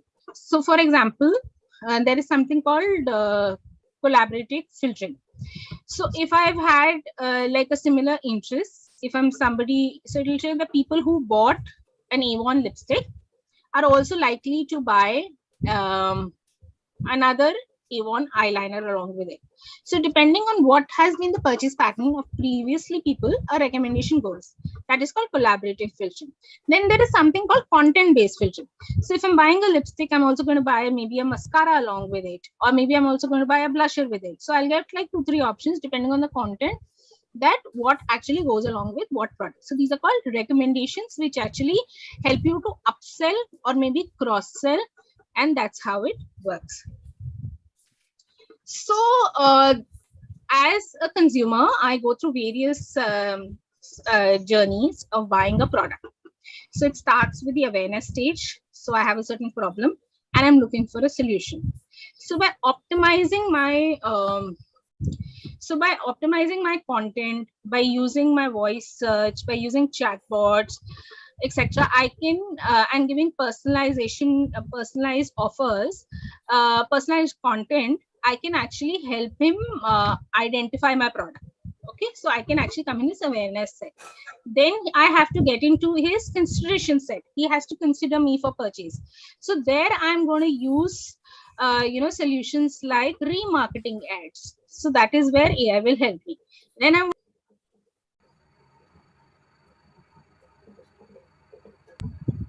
want to decide that what product I'm going to be purchasing. So there, my dynamic pricing and my chatbots will help me. And after that, I want to do is retention activities that I will think the recommendation in. So that's how I will use digital marketing and AI to improve the improve the consumer's journey. So what are the benefits of digital AI and digital marketing? First, it's going to predict the consumer's behavior for me. I'm likely to forecast that who is actually going to drop out and who's likely to purchase. I can scale up my marketing campaigns, which is called that I can actually check whether my ad is working with people, not working, and I can do it. So if I know that that ad is working and I'm getting the response that I'm desiring, and I can scale up my marketing campaigns. And of course, I will thirdly is to improve the customer's experience, which is by hyper personalization, content curation, etc. The buyer's experience is improved. Thank you. That's all from my side. Thank you, ma'am. That was truly insightful. AI is rightly helping the companies in more than one way: sales forecasting, predicting the customer behavior, scaling up the marketing, improving the customer experience, finding out their tastes and preferences, completely doing away with the need to have manual surveys. And of course, it's helping the companies do targeted campaigns. So AI is the magical world today. Thank you, ma'am. Thank you so much for your insights. Thank you so much. Well, we now move over to our second speaker of the day. It is an honor for me to introduce to all of you today, Mr. Nandagopal Rajan, the online. Divya ma'am, can you please take away the presentation from the screen? Yeah, sure.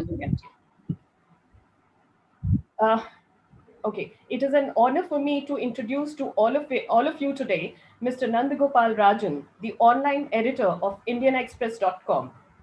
A man with a strong belief in innovation, Mr. Nandagopal Rajan redesigned the online news portal of Indian Express soon after he took over as the editor of the new media in the group. News, as you all know, is food for the mind, and coming from an eclectic mix of media today, it becomes difficult for the reader to assess its veracity. That is when one thinks of credible brands like the Indian Express to get the right news from. Bolstering further the credibility of this already established and venerated news brand, Mr. Nandagopal Rajan combined his predilection for technology with a flair for writing and a strong sense of news to generate traffic for the website that broke all previous records. It was in fact during the election coverage time in 2014 that one saw the website register huge numbers in terms of reader visits. He also took upon himself the challenging task of adding video content to the website, making the Indian Express Group the second largest online group in India. A keen advocate, votary, and subscriber of technology, Mr. Nandagopal Rajan, during his work tenure as associate editor with another well-known group, India Today, wrote for Gadgets and Gizmos magazine on the topic related to apps, tech trends, cameras for the magazine, home entertainment, and so on. Mr. Nandagopal Rajan's academic credentials do speak volumes of his understanding of the world of mass communication and journalism. After graduating in economics from the Calicut University, Kozhikode, he went on to the Indian Institute of Mass Communication, where he earned his postgraduate diplomas in English and print journalism. We truly owe a very big thank you to you, sir, for bringing us news in the accessible and pristine form. Over to you, sir, for your thoughts on the theme of the conference, and welcome. Thank you, everyone. Thank you, ma'am. So I would also like to thank Divya ji, because she touched upon a lot of topics which would have taken up a lot of time for me. So I can jump right to the topic of AI and news. I'll just start with a little bit of context. I have been writing on technology for close to 2 decades. Technology was very different when I started writing about technology. In those days, internet was a big thing, and we used to write that there is a new website that's come up, and it has a slightly different, feeling, and I'm sure the kids these days don't know about things called TCP, IP, and dial-up connections where you had to wait. You know, I remember I got a job when I was studying in IIMC, in the Institute of Mass Communication, in Denkanal, which is interior Orissa. You know, those days it's about 2 hours from Cuttack, which is a city, which is even now not a city in the urban sense of the term, but I'm talking about 99. So to send, and I got a job, I got a campus placement in Hindustan Times. This is early 2000. I had to send a CV by mail to somebody in Delhi to close my job. It took me 30 minutes to get connected, and about 15 minutes for 1-page CV to be sent by mail. And think how our world has changed, right? Now that is the context. So, you know, whenever you see technology, please don't forget there is a context to it. What you see now is because of something, right? If your mail has 2 labels saying inbox and outbox, it is because in offices 100 years ago, on your table, you would actually have an inbox and an outbox. If a file comes to you, it is put in the inbox. You will look at the file, you will clear it, you will sign it, then you will put it in the outbox so that it goes to the next table, right? And that context is always there, right? Like, you know, to give you another context is that if trains are now running at broad gauge or narrow gauge, broad gauge and narrow gauge is the same distance between the wheels as your bullock carts, right? So a lot of what we do is because of where we were. So that sense of history, which is sadly lacking in all of us these days, and I say very sadly because we often don't have a sense of history, right? And that sense of history is very important to understand the future. Now, why am I saying this in the context of artificial intelligence? Now, about 150 years ago, one technology came about which changed our world, which changed everything to do with humans on its head, right? And that is electricity. Now, I spoke to somebody called Andrew Ng. You know, he's very famous as one of the brightest minds in the world of internet, and he's also the founder of a company you would have heard about called Coursera. You know, and Coursera now runs courses on NLP and AI and everything. I was having a conversation with him about 2 years ago, and he said something which has struck to me, and every time I look back at that statement, it hits me. AI is the new electricity. AI has actually permeated everything that we do, right? Now, the speakers before me gave a lot of examples. Just look at your email, for instance, right? What you see in your email, how you reply in your email is all AI driven now. You don't realize, like, you know, so like, as I told you, I was writing technology in 2005, 2006, 2006 is when we started hearing this word called cloud computing, you know, cloud. We hear cloud for everything. And like, you know, I don't open a mail which says cloud computing anymore, you know, because I've seen enough of that. But people did not realize cloud had already come into your life, and that was Gmail. We were expecting there will be a cloud hanging in our rooms. No, nothing like that happened. You were using Gmail. That was the biggest example of cloud. Anything to do with Google is the biggest example of cloud. Anything to do with Google now is also the biggest example of AI, right? Now, how do you look at AI? When you say artificial intelligence, right, you have to understand, again, the context part. You have to understand artificial intelligence is run on computers, but created by humans. So artificial intelligence it's not like an Isaac Asimov book where robots start working on their own. No, humans create these programs on which AI runs. So a big part of AI is training AI, right? So you have companies across the world. And I'll tell you, I'm from Kerala. There's a small company, it has been written about well. There's a small company in Malappuram, which is one of the slightly interior. Kerala does not have anything called interior or rural anymore, right? So in Malappuram, there is a company run by a person who gets school kids who are on the way back from school to get some extra money every day by just sitting and identifying things. So how do you do that? So on the screen, if you see a cat, they would identify it as a cat. Dog, book. It's like that. Now, when you do that at scale over a period of time, so you have, let us say, 1 million images of a cat being associated with the cat, that is when the computer realizes that that is a cat, right? So when it sees a dog's picture, it knows it is not a cat. But for it to identify it's a dog, it has to be trained again. Now that takes again, so that is how training is done. And which is why every time you talk about AI, you also hear the word ML, which is machine learning. Machines have to be taught, right? When you teach it to a certain extent, it starts learning. Now it identifies a dog and a cat. Then it can identify when it sees a giraffe that the giraffe is not either a dog or a cat. The machine has learned something, right? So when you see a completely different version of a cat, it identifies from its context of having seen 1 million images of cat that this could also be a cat. The machine has learned, right? Because Facebook has 1,000 images of me put over a period of time. When a friend of mine uploads a new image of me, Facebook asks the person, do you want to tag this as Nandagopal Rajan? Very scary, but that's how it happens. The same technology is used in China, for instance, to say that when a person is walking out of a train, the CCTV camera captures this person and alerts the police that, hey, this is the guy you have been looking for. He's been, he escaped from a jail or something, or has been on the run for a few months. Again, AI, because that person's face is in the back end, it has learned. Now, what happens with AI, because the computer at the end of the day has been taught by humans, is the thing called bias.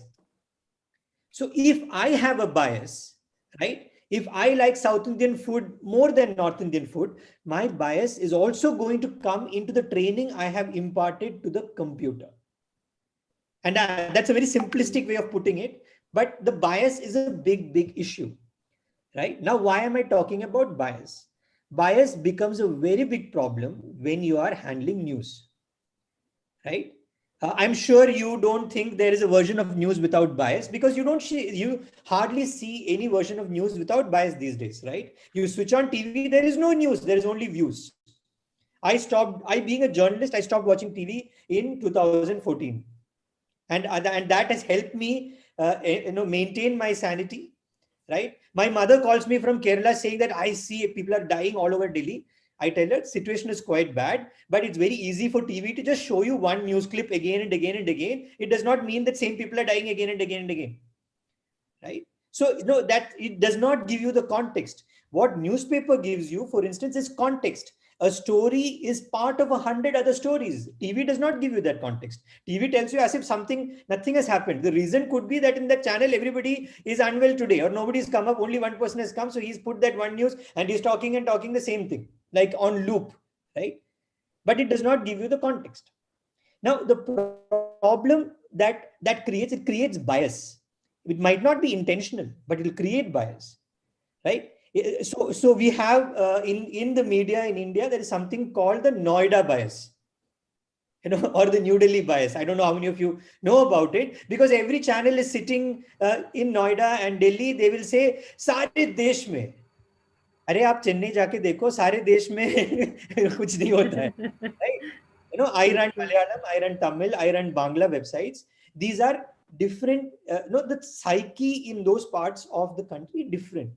Right? They're all very integral parts of India, but you cannot dictate that this is what India is thinking. It is very difficult. India does not have one mindset. Now, the speaker before me mentioned how you can target, right?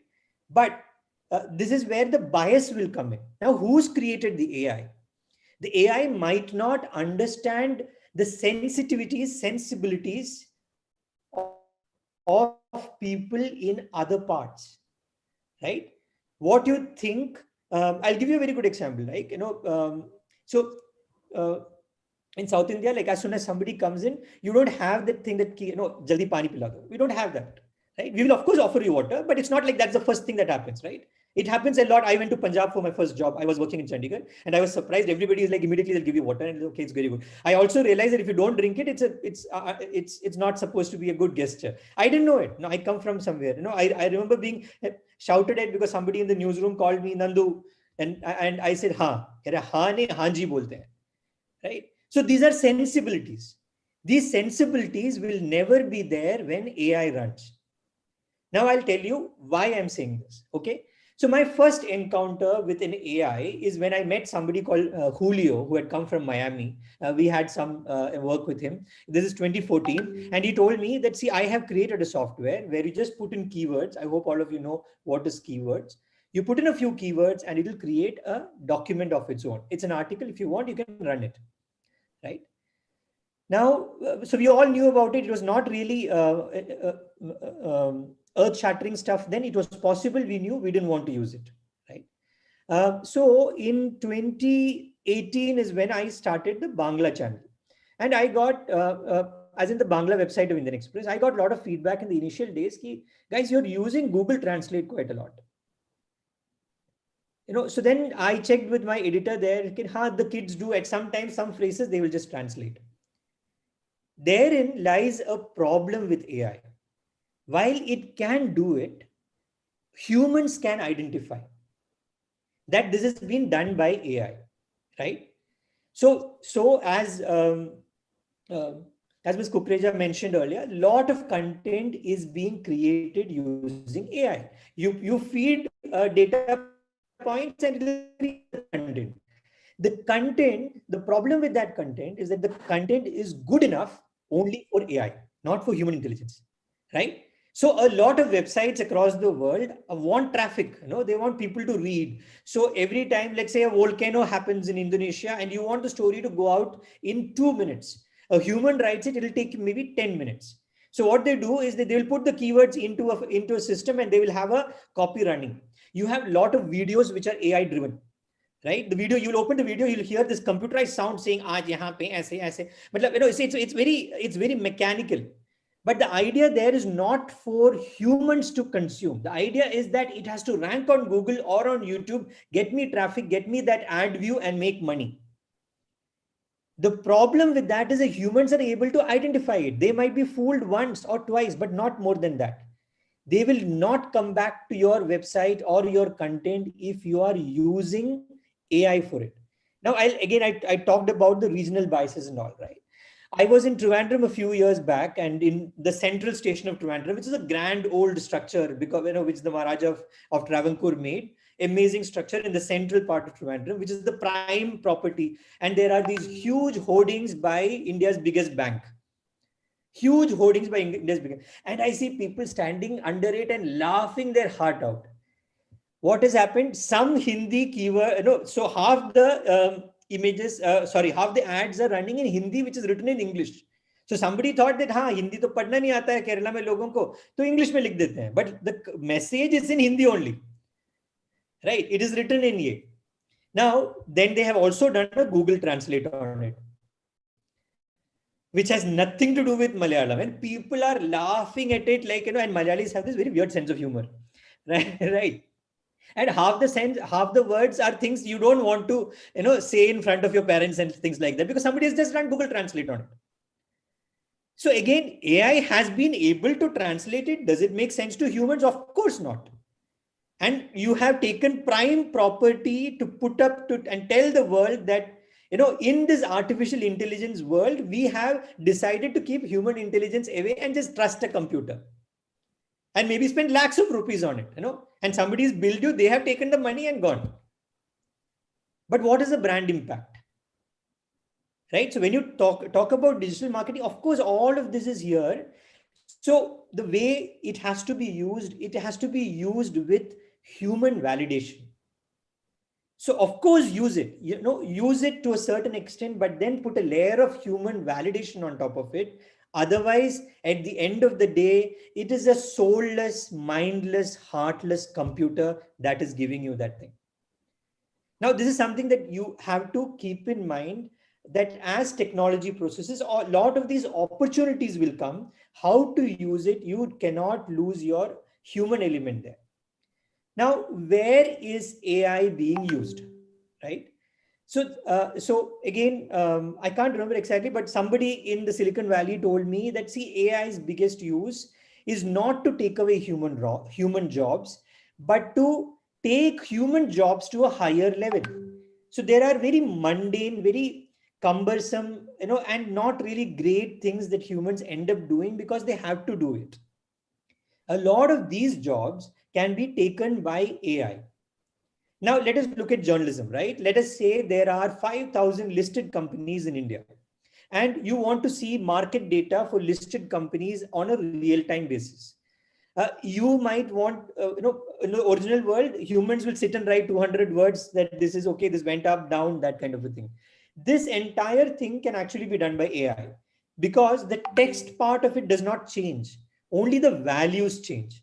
So you can say 5,000 companies, you have 5,000 links where every, so you search for Infosys, you go there, all you want to see, you're not going to read the text. You want to see how much, by what percentage has Infosys gone up or down, right? And what is the value of this?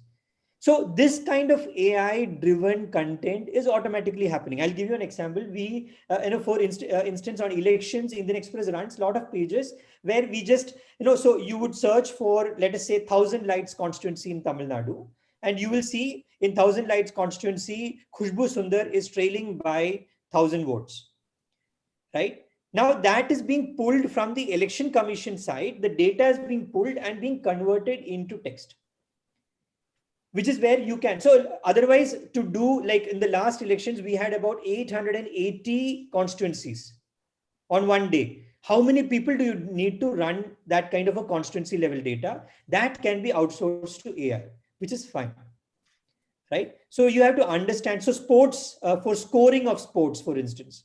So there are a lot of things where it is not really necessary to have a journalist. That can be outsourced to AI, but also, again, you need human validation. Because I'll give you the Infosys example. You get something wrong there, right? It can, and if you're a very powerful news organization, you can bring down a stock price, right? You are actually saying that a stock is going up when it's not going up, or you have the percentage up, people will start selling, and it'll have a different effect on the stock price. So you have to be very careful, and you cannot say in court when you're sued or litigation, you cannot say, I know it was a computer, I don't have anything to do with it. You cannot say that. There is nowhere that you can say that the AI got it wrong, right? So which is why I think at the end of the day, journalists will not be replaced by computers, at least not the way we have AI right now, because there are so many problems out there. But there are places where editorial interference can be removed, as we mentioned. Now, I'll give you one example, and I have the site open. If I can do a screen share, I'm showing you the MSN India website. This is the Microsoft News website. If you have a Microsoft computer and you open Internet Explorer, this is what you will see, right? As your first page. This is the MSN India website, which is curated. They don't create any news, okay? They just curate news from multiple sources.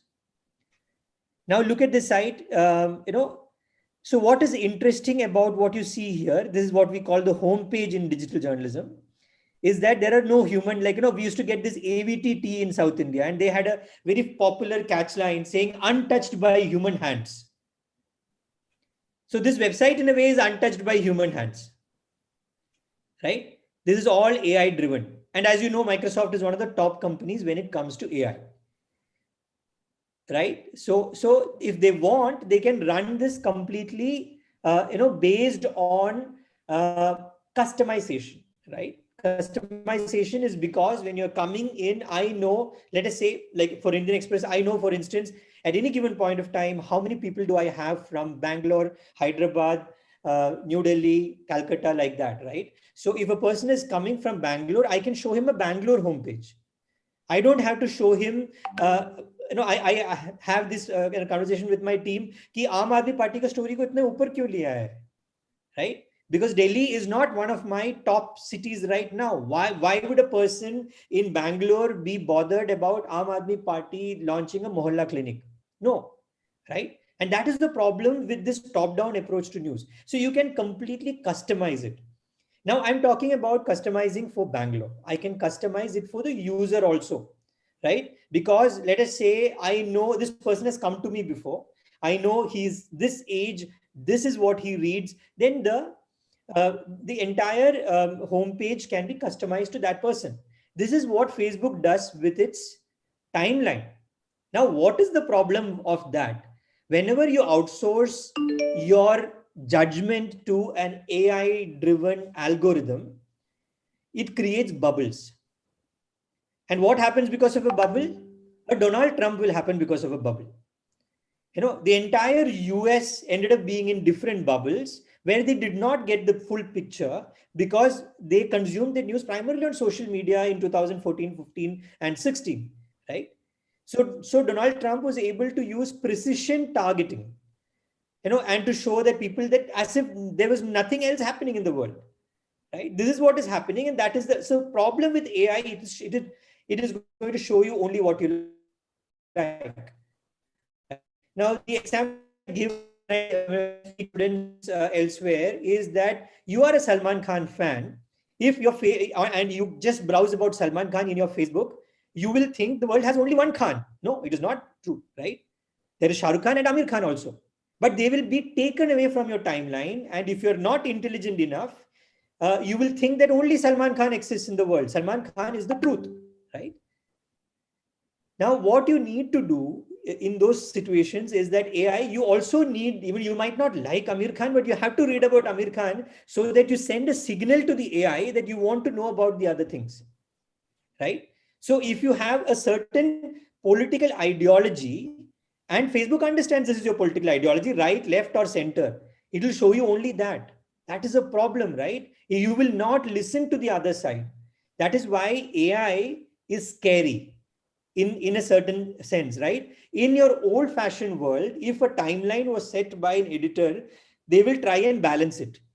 अच्छा left का दो story आ गया, दो right का डाल दो यार, दो सेंटर का भी डाल दो, दो ऐसे ही डाल दो, just to give the context. Now it doesn't happen. You will see only one side and you will think that nothing else is happening. This is right. Right? Lot of Indians sitting outside India think India is going a certain way because that is what they see on their timeline. Right? No, so that context is missing. So news sense cannot be outsourced to AI right now, because then we will be in a very bad Black Mirror. I hope some of you have seen the series Black Mirror kind of a world. So always keep in mind that human intelligence has to be there, you know, and you know, I get it as a lot of mail, AI, ML. No, so I have this theory now that you put AI, ML as your USP when human intelligence is not there, right? As in, you have not been able to think of something that is unique, something that is path-breaking, life-changing. So you have just decided that AI, ML will do something. You know, I have made the platform. Now let the computers decide what is good for you. That is a problem, right? So while this technology is very good, it is going to change our lives. It's already changing our lives, right? And don't think it is happening only in the digital world. AI is also like if you're now working on a computer, the computer's battery life is decided by AI. You know, if you have power in your house, the power stations are now decided by AI. It can automatically change according to requirement, according to the demand in different parts of the world. Right. So there are many things, almost everything is now has an AI element to it, which is a small chip that you have put in, right? It could be your smartwatch or anything, but you cannot outsource your life. So use them as force multipliers for human intelligence, not as replacements. The moment you start seeing them as replacement, you are making yourself redundant. Please don't do that. No, we cannot say that human intelligence is not good enough for anything. After all, human intelligence only created AI, especially in the space of news, So, so how does it impact news? Let me just put it succinctly. A lot of will be created, but need to be validated by human editors. A lot of your distribution could be AI driven. So if you're on a homepage, AI can tell you that since you're from Chennai, you need to see this. Since you're a fan of Rajnikant, you need to see this, right? But it has to be one of the elements and not the entirety. You cannot outsource your entire delivery to AI like Facebook did, and now see what's happened to Facebook, right? So Twitter, for instance, also has two feeds. Twitter tells you, do you need an AI-driven smart feed, or do you want to just see the latest? The latest will just give you, a simple feed. So there are, so delivery and low value content is where AI is going to have an impact in journalism immediately. It's not going to replace journalists. A lot of organizations where the idea is to create content and not journalism, they might opt for AI, but their idea is just to get traffic, not to be read. They don't want to be read by humans. They just want to be read by Google so that they get the traffic, right? So AI-driven journalism will be meant to be to be read by bots, not humans. This could change. I'm just telling you in the present scenario. I think that's all from my side. I hope I have not put you off AI, but always remember, with any new technology, there is always this small asterisk on top, right? There are caveats and there are disclaimers. Always read the disclaimers. Thank you. Thank you so much, sir. Very informative and an element of caution. AI, of course, should be used cautiously. Artificial intelligence is intelligence created by human beings, and it should be used selectively. Human sensibilities and human experience, journalism, or anybody who's operating it cannot be replaced with AI. Very rightly said. And thank you so much for being with us today and for sharing those thoughts. Thank you so much. So moving on, I have the pleasure of inviting now Mr. Sitesh Kishore, the country head, Digital Communication Group. Mr. Sitesh Kishore is a person with exceptional understanding of the technology behind the digital tools and their optimum utilization for business development. Having spent almost about 15 years in the field of marketing and business development, he's created value for all types of organizations, especially small and medium-sized enterprises, along with micro enterprises located in Tier 1 and 2 cities in the country. His latest engagement was the successful setting up and management of the operations of TradeXcel.com, now live now, a B2B sourcing portal with its expansion into the Indian SMEs. Introduction of digital marketing to the mid-sized corporations, SMEs, and MSMEs with a wide array of products is by no means a small feat. His foray into these sectors speaks volumes of his capacity to take up challenges that more conservative professionals may shrink from. He's a seasoned national sales manager with a demonstrated history of working in e-recruiting industry on SaaS platforms. Passionate about technology-driven businesses and startups and the way they impact business and communication positively, Mr. Kishore has worked with organizations like Teamly Services Private Limited, Monster.com, and KMG Infotech. He holds a Bachelor of Arts degree in Humanities from Delhi University Kirodimal College and PGDM from IIPM, New Delhi. Welcome, sir, to the conference. It's over to you now for your thoughts. Thank you, Gurmeet-ji, for giving an elaborate introduction from my LinkedIn profile. So it's been really an honor to be a part of the national conference happening today. And I would like to thank Dr. Sodhi for inviting me for this, Dr. Dogra for inviting me for this conference. And it's been a real pleasure to hear from industry experts like Rekha ma'am, Divya ji, and Mr. Rajan. So most of the aspects which I wanted to discuss and I am about to discuss here has been, centrally placed as a student information system, because I think our viewers also have a lot of students coming from the MBA and the BBA aspects, subjects. So if you allow, I have a presentation which I can share with you over the screen. And yeah.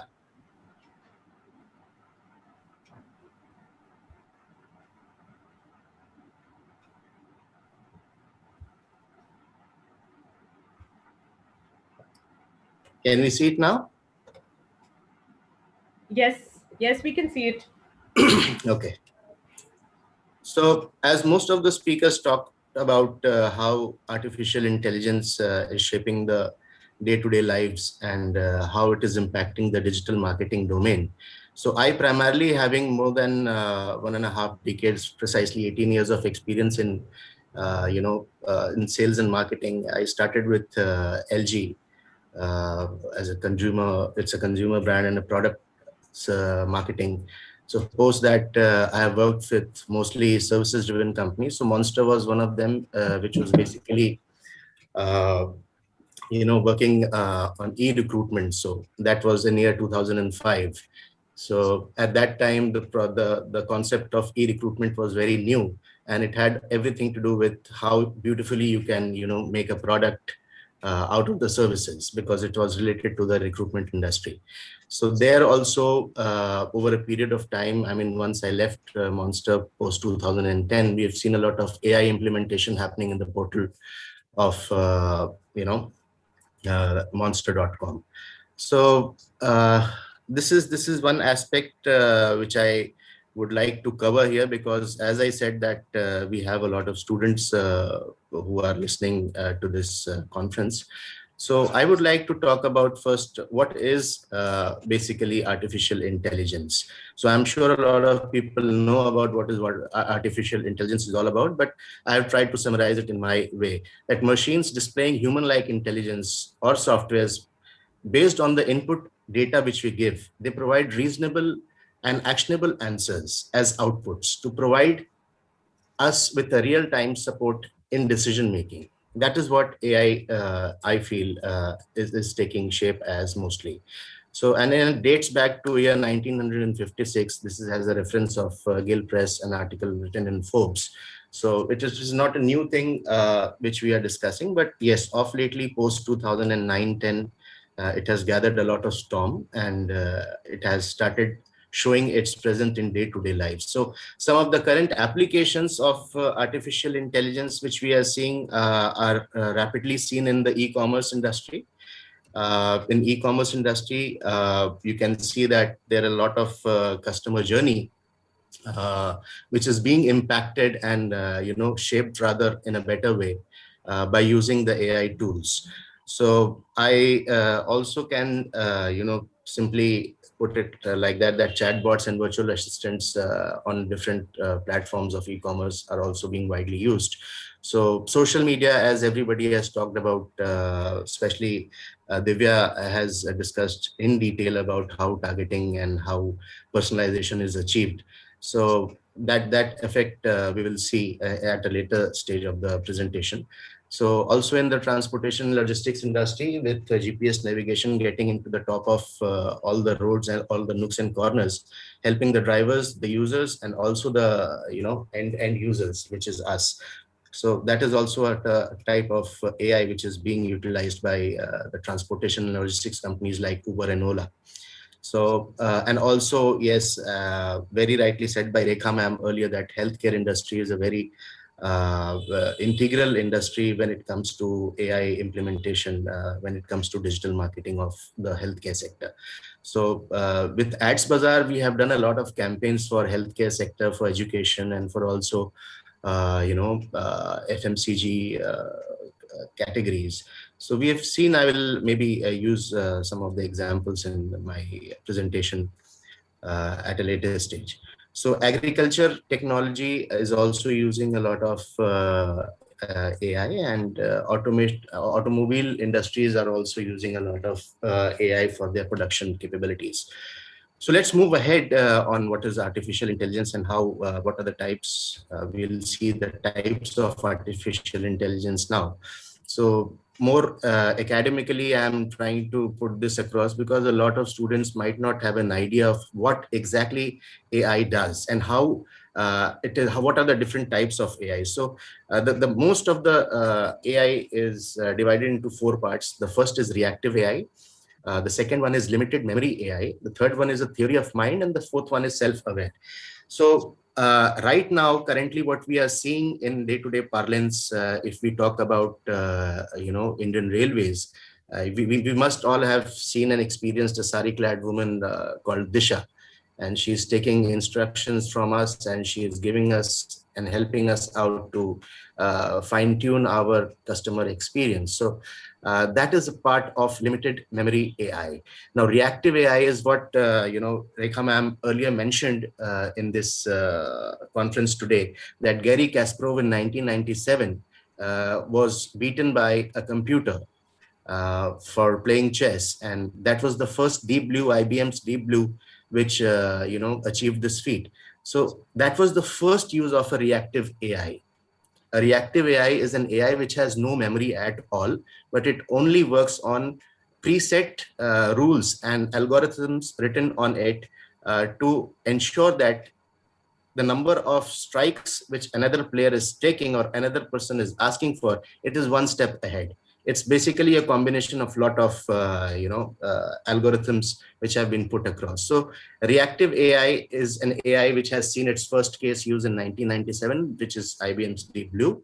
So now most of the AIs, the Siri which we are seeing, the Cortana which we are seeing, the virtual assistants on Flipkart and Amazon which we are seeing is a part of limited memory AI. It uses the memory to learn and improve its responses basis the customer journey, basis the customer behavior and interest, which is being saved on the browsers. So, and also not only saved on the browsers and digital marketing parlance, I would say, it's also what you navigate on their website. So as of now, out of these 4 types of AI, only the reactive and the limited memory is in current situation, and we are being seen. We are looking at all these AIs at a limited inventory, at a limited memory level. Theory of mind and self-aware AIs are not, theory of mind is being worked upon, wherein more and more, computers and machines are trying to behave like, humans intelligence. But that is quite a way forward now. I mean, and self-aware is something which a lot of technology companies talks about singularity. So as Mr. Rajan said that, as Mr. Rajan has significantly said that a lot of things do not or should not rather depend on AI. There has to be a human intervention to understand where it is making sense to use AI. So distribution can use AI. That's good, which is also used in limited memory cases of AI. And self-aware is something which can lead to singularity. So we have to be very ethical in terms of understanding where we are going with this AI. It should not be a monster. It should be a helping hand to us to ensure that our works get faster and the redundancy gets reduced. So moving ahead, these are some of the components of AI, which is pattern recognition. It works on a lot of neural networks, which is being provided by the software engineers. And it takes a lot of stimuli. It automates all this, processes this, automates it, all this, puts this into an algorithm form, and then gives the data mining, which is large data or big data we talk about, a reasonable and maybe a predictable format in which we can understand that, okay, this problem can be solved into X, Y, and Z levels. This probably takes the issues. So that is how machine learning and artificial intelligence using these different components can help us in giving a reasonable answer.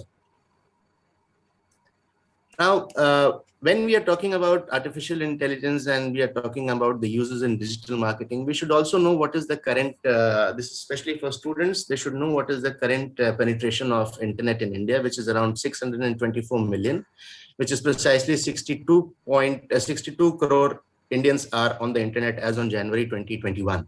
So there's a lot of hype and hoopla about using artificial intelligence in different and myriad, streams of life and streams of businesses. So that is where this things are coming from. I mean, you can see half of the population, which is around 45% of the population of India, is on internet. And India is the hottest bed for any kind of innovation when it talks about Amazon, or you talk about Google, or you talk about any technology giant. I mean, all their strength and all their capabilities are focused around Indian subcontinent as a emerging market. And that is the reason, because we are around 45% of the population is there on the internet. And think about the times when rest of the population, which is remaining 55%, will be on the internet. What kind of artificial intelligence will be needed and will impact our day-to-day life? So this rest of half of India basically left out right now. So we are seeing so much of suffocation around, our privacy. We are seeing so much of suffocation around, too much of, Persians is there in day-to-day life. So in fact, people have started talking about, internet and digital hygiene, wherein you don't touch your phone for 5 hours. You stay away from your phone for 3 hours.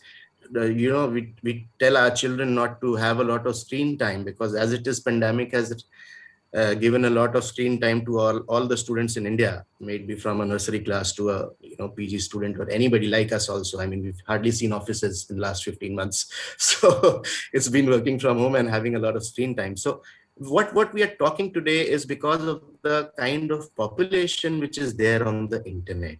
And when we talk about social media, as rightly said by Mr. Rajan, that it has a lot of side effects also. But when you see that the kind of population which is using Facebook and Instagram on a day-to-day basis, it is around 35% of the population of the whole country which is using it, which is quite high.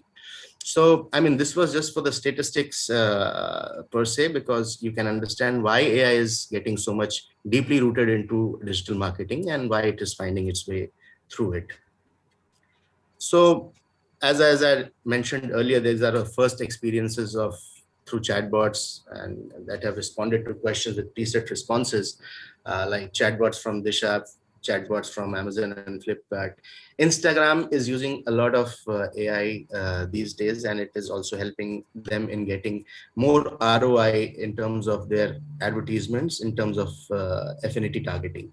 And yes, dynamic pricing on Uber and Ola is also a case of use of AI, because they have seen the patterns of the customer, they have seen the usage behavior of their customers, and basis the AI, which mines a lot of data in a very significantly faster time, it gives every user a particular offer of the day, offer of the time, or maybe it is also doing the omni-channel I would say integration. By if you pay by Ola Money, you will get X amount of discount, and if you pay through Paytm, you'll get X amount. If you pay through cash, you'll get X amount of discount. So that is also happening through the AI things. And yes, all of us, as Indians, we all have a great taste bud. So Zomato and Swiggy is giving you all kind of recommendations to have the best pan pizzas from the vicinity of your residence. So this is also an AI example which is getting used in day-to-day life.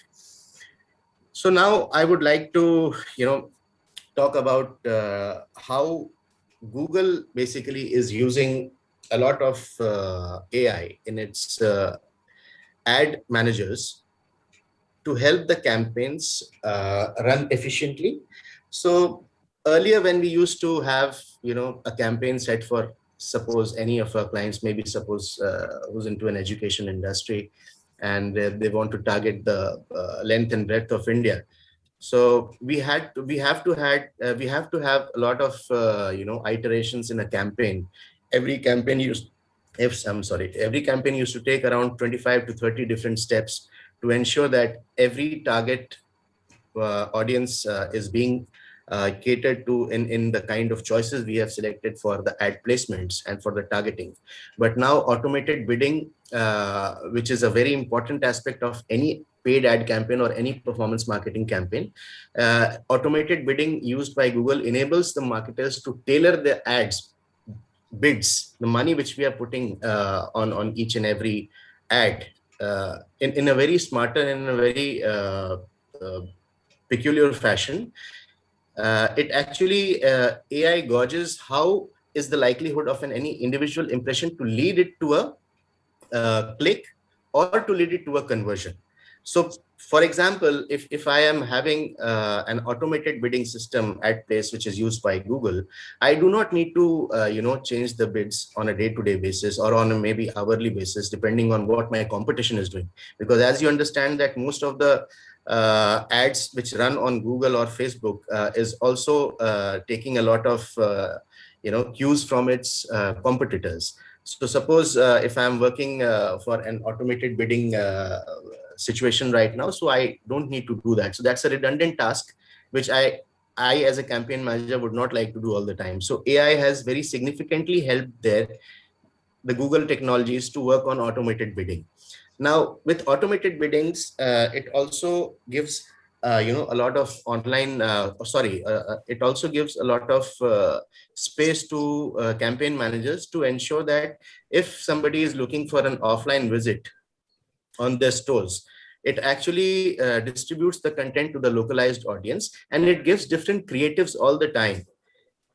So using that AI tool, a campaign will itself have a learning time, and it will understand that how better it can reach to the target audience in a localized fashion if somebody is wanting to have that a store visit kind of a campaign. So AI use in campaign management for enterprises and SMBs has been significantly scaled by Google. So another example which I would say Google has introduced is responsive ad searches. So, or responsive search ad, whatever you call it. So earlier, I mean, we need to make 3-4 different type of ads to ensure that it catches the right eyes at the right time, at the right place, and when the intent of the buyer is to look at that kind of information. So, but responsive ad has reduced this work, and responsive search ads is making it possible for all the businesses to run all type of A/B testings within no time. I mean, when I say we used to make 4 different type of search ads to ensure that it reaches the right audience. Now with responsive search ads, you need to make one good ad, which is having a title and a description. I mean, typically all of you, all the students also here would understand if you type something, maybe best restaurants in India on Google, so, or best restaurants in Pahalganj. So you will see an ad which is rated as 80. So only 7 ads can be shown on the first page of Google. That's the algorithm. There cannot be an 8th ad which can be shown on Google. So to run those ads on the first page, this responsive search ad does its works very nicely. So by using the responsive search ads, the campaign manager or the marketer do not need to make multiple copies of the ad, but one ad can suit different needs of the buyer and the intent of the buyer, and it can be represented to them at a different time, at a different point in time of the day. So basically it also takes care of the remarketing, wherein somebody has come once to my website or somebody has seen my ad once but has not done any kind of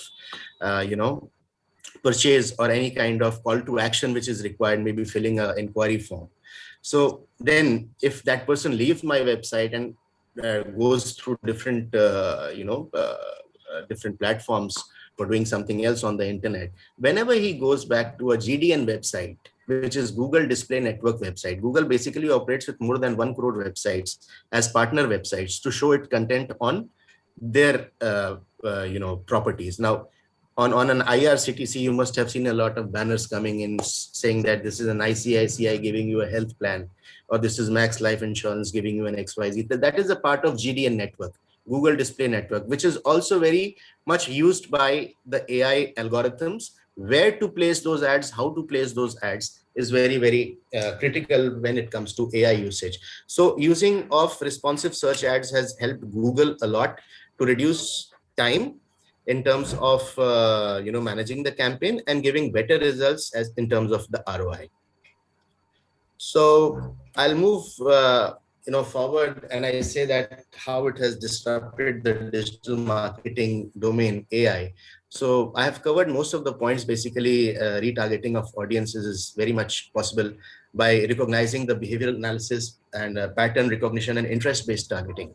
So here right now, I'm talking about both Facebook and Google as the largest of the technology giants, which are using these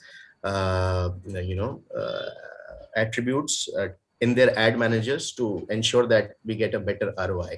So AI can also help in content marketing, as rightly said by Mr. Rajan and Divya ma'am, that we have seen a lot of content being created by AI machines. But those are contents. Those are not contents which are vetted by humans, which is rightly said by Mr. Rajan, that any content which has some intention to get the right kind of audience for the right reason should be vetted by a human.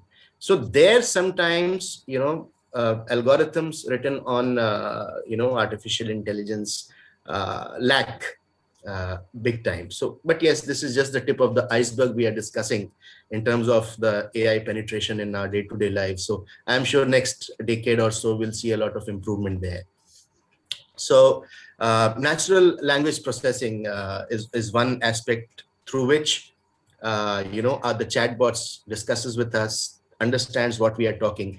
But since all Indian users are very, very typical in terms of writing something different, which they do not mean. Suppose I'm talking to a chatbot, Disha, and I'm saying that I've had a bad experience. So she reads, I've had a bad experience, and then she says, thank you. So that does not mean that the chatbot or an AI-driven or a responsive AI-driven chatbot can replace something which a human can do. So this transition has to take place at a very,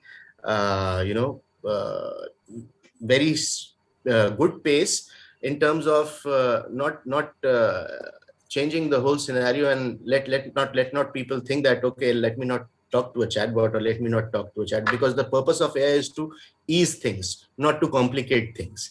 So anyways, so personalization is something which is being done at a local level, as I gave the example of the offline store visits. So personalization is also achieved by AI, and the real-time personalization basically used by the behavioral targeting and other targeting areas. It gives us a better way of how local marketing can help, and it helps in localization a lot.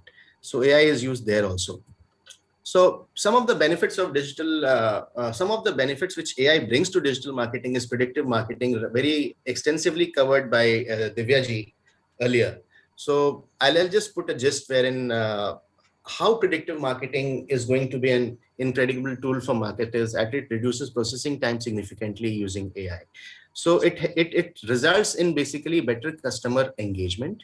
Whenever a customer comes to your website or comes or in contact to your campaign, they are being very rightly judged, and they are being very rightly offered different tools through which they can make their buying decision. So this also helps us in using our budgets very efficiently when we talk about predictive marketing and the use of AI, and which intentionally leads to higher conversion with our customer, which we intend to do the sales, and it also helps in increasing the ROI. So the first use case is predictive marketing when AI is being applied. The other is personalization. There's ultra personalization, which we can achieve in our marketing campaigns.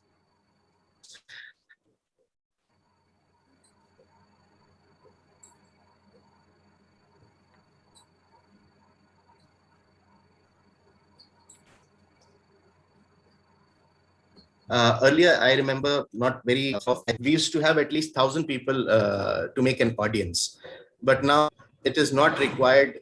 We can make the niche audience of 10 people or even a single person. And that will give us a better ROI in terms of conversion. So I'm not getting into a lot of details of the personalization. The third thing is dynamic pricing, as we can see for any organization, for any business entity.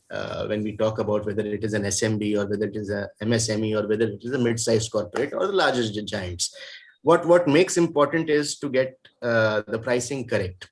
Because as we understand the 4 P's of marketing and the pillars of marketing, pricing has a very important aspect of any product or services sales. So with AI, we can see a lot of dynamic pricing happening. I mean, yes, the case studies have been discussed by Divyaji in airline industry, that as soon we reaches the date of travel, the high. And as far as we take a larger view, which is a month or so, we get better prices. So how it is done, dynamic pricing is done on 4 parameters. Basically, when the demand increases, it is being the lot of data which gets captured through different campaigns in any and every industry. So AI helps in synthesizing that data and making that data more granular in understanding that when is the demand increasing, when is the demand peaking up, what is the peak time of the users which they are using, and what are the demographics and different customers which are being targeted, and changing and developing marketing conditions. So AI helps us there to increase the price and to reduce the price depending on the availability of the product or the services which we are trying to buy. So some running models are in SEM, search engine marketing, when we place our ads on any ad network, whether it is Google, whether it is Facebook, or it is native platforms like Taboola, Outbrain. Taboola and Outbrain is using a lot of AI nowadays in presenting different type of content to the right target audience. So anyways, I mean, and Amazon and travel portals and railways are as it is using it. So these are some of the benefits which digital marketing, as a industry has received from adopting AI, which is dynamic pricing, personalization, and predictive marketing.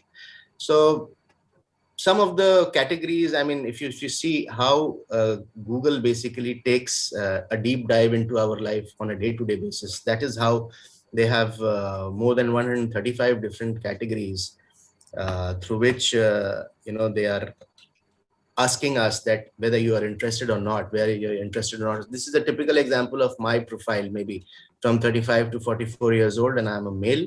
So I have these kind of interests. So I'll be shown these kind of ads.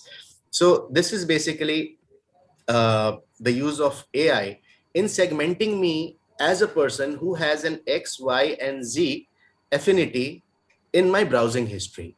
So tomorrow, I mean, I can be used, suppose if I read a lot of articles from HBR, maybe Harvard Business Review.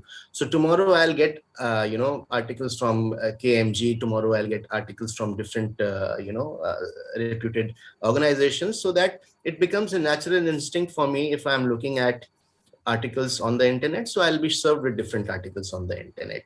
So these are the fields in which, Google takes our consent. And that is how we are being shown. So on the top left-hand side, you can see Google ad settings. So these are the different ad settings and different parameters on which our interest and everything is being saved. And we are being shown those ads. So Facebook has, interest list. It has main 9 categories when we talk about the largest social media across the globe. It has got main 9 categories, but interestingly, those 9 categories are further subdivided into 340 plus subcategories. So business and industry has around 89 different subcategories. Entertainment takes a lot of, subcategories, family, relationships, but broadly it is divided into 9 categories, which you can see: business and industry, entertainment, family and relationships, fitness and wellness, food and drink, hobbies and activities, shopping and fashion, sports and outdoors, and technology. These are the 9 main, headings under which they classify us and they segmentize us. So Amazon's Amazon's discussion here will be integral, because Amazon is one organization which has actually used artificial intelligence in making sure that if a customer comes, the customer journey is completely taken care of, and he leads to do a purchase behavior, and finally a sale is done. So, you'll be surprised to know what Amazon has records of. It has records of every purchase you've made. You have product browsing history, the address where you've lived in or worked at, and items you have wished for in the past, TV shows and music you've played, and apps you have downloaded, product ratings you have made, and reviews you've left on their websites, and devices you've been using and watching those devices from, and those activities from. So everything you have asked Alexa, if you also have an Echo device of Amazon, trust me, what you do from morning till evening, they know each and everything. So the use of AI in synthesizing and granularizing the product to a level which suits an individual need is the basic use of AI, and to reduce a lot of redundant tasks which a marketer would not like to do. So with this, I would like to have some last takeaways for the students and for other listeners, that AI can process vast quantity of data, as you have understood in so many examples, and it makes accurate predictions based on patterns that emerge from it. I'm talking about the second part of the AI type. The AI can predict customer behavior more significantly and nurture the more valuable leads. It speeds up the production of certain types of formats of content, but yes, the content here is a pure content, nothing humanly into it. So we need to look at that also, so that how much that intervention needs to be applied there. So the AI powered software can decide whether a content to create and when to distribute it. That is something which is not happening right now, but it is about to happen maybe a years down the line. So, and hyper personalization, as I said, that the customer experience by analyzing their profiles. So this is where I would like to end my presentation, and I would like to thank everybody for giving me time to discuss on this topic, and I wish you all the best. Please stay safe. Thank you so much. Thank you so much for sharing your thoughts with us, sir. Meant for adding value to human experience, AI has definitely many tools that companies are presently using to address the needs of their customers, and it's going to, of course, make great breakthroughs in times to come. Thank you so much. Well, moving on, it's a great privilege for me now to inform you about our speaker of the day, Mr. John V. Jayakumar. Mr. Jayakumar is the co-founder and CEO of Superposition Technologies Private Limited, Chennai. A professional with an undying passion for technology and in-depth knowledge of the US, European, and Indian markets, Mr. Jayakumar has been utilizing optimally his technical and management knowledge to create value for the world at large. Mr. Jayakumar earned his MBA degree from Anna University, MCA from Bharatiya University, and BSc CS again from Bharatiya University. In addition to being a Microsoft and project management certified professional, he is also a certified Scrum Master. A software engineer by profession, Mr. Jayakumar's efforts in setting up and expanding offshore development centers in India are truly unmatched. He's been instrumental in creating teams of global professionals in the areas of design, architecture, deep tech, software development, and business operations. He has a vision to create a world powered by digital tools and a mission to make life convenient for the human community. In a career spanning almost 2 decades, Mr. Jayakumar worked with top-notch technology companies like Verizon Data Services, Emerald Software Private Limited, and Archer Consulting before venturing into entrepreneurship. Thank you, sir, for making time for the conference today. Over to you now for your thoughts on the topic. Thank you for that lovely introduction. Good morning to the management, students, and my fellow speakers. This national conference that you have arranged, I say it's very apt for the students. So I would like to congratulate the management at the very outset, right, for getting a very apt topic and arranging a conference on that. So I would like your permission to share my presentation, and I will get started. Please, sir.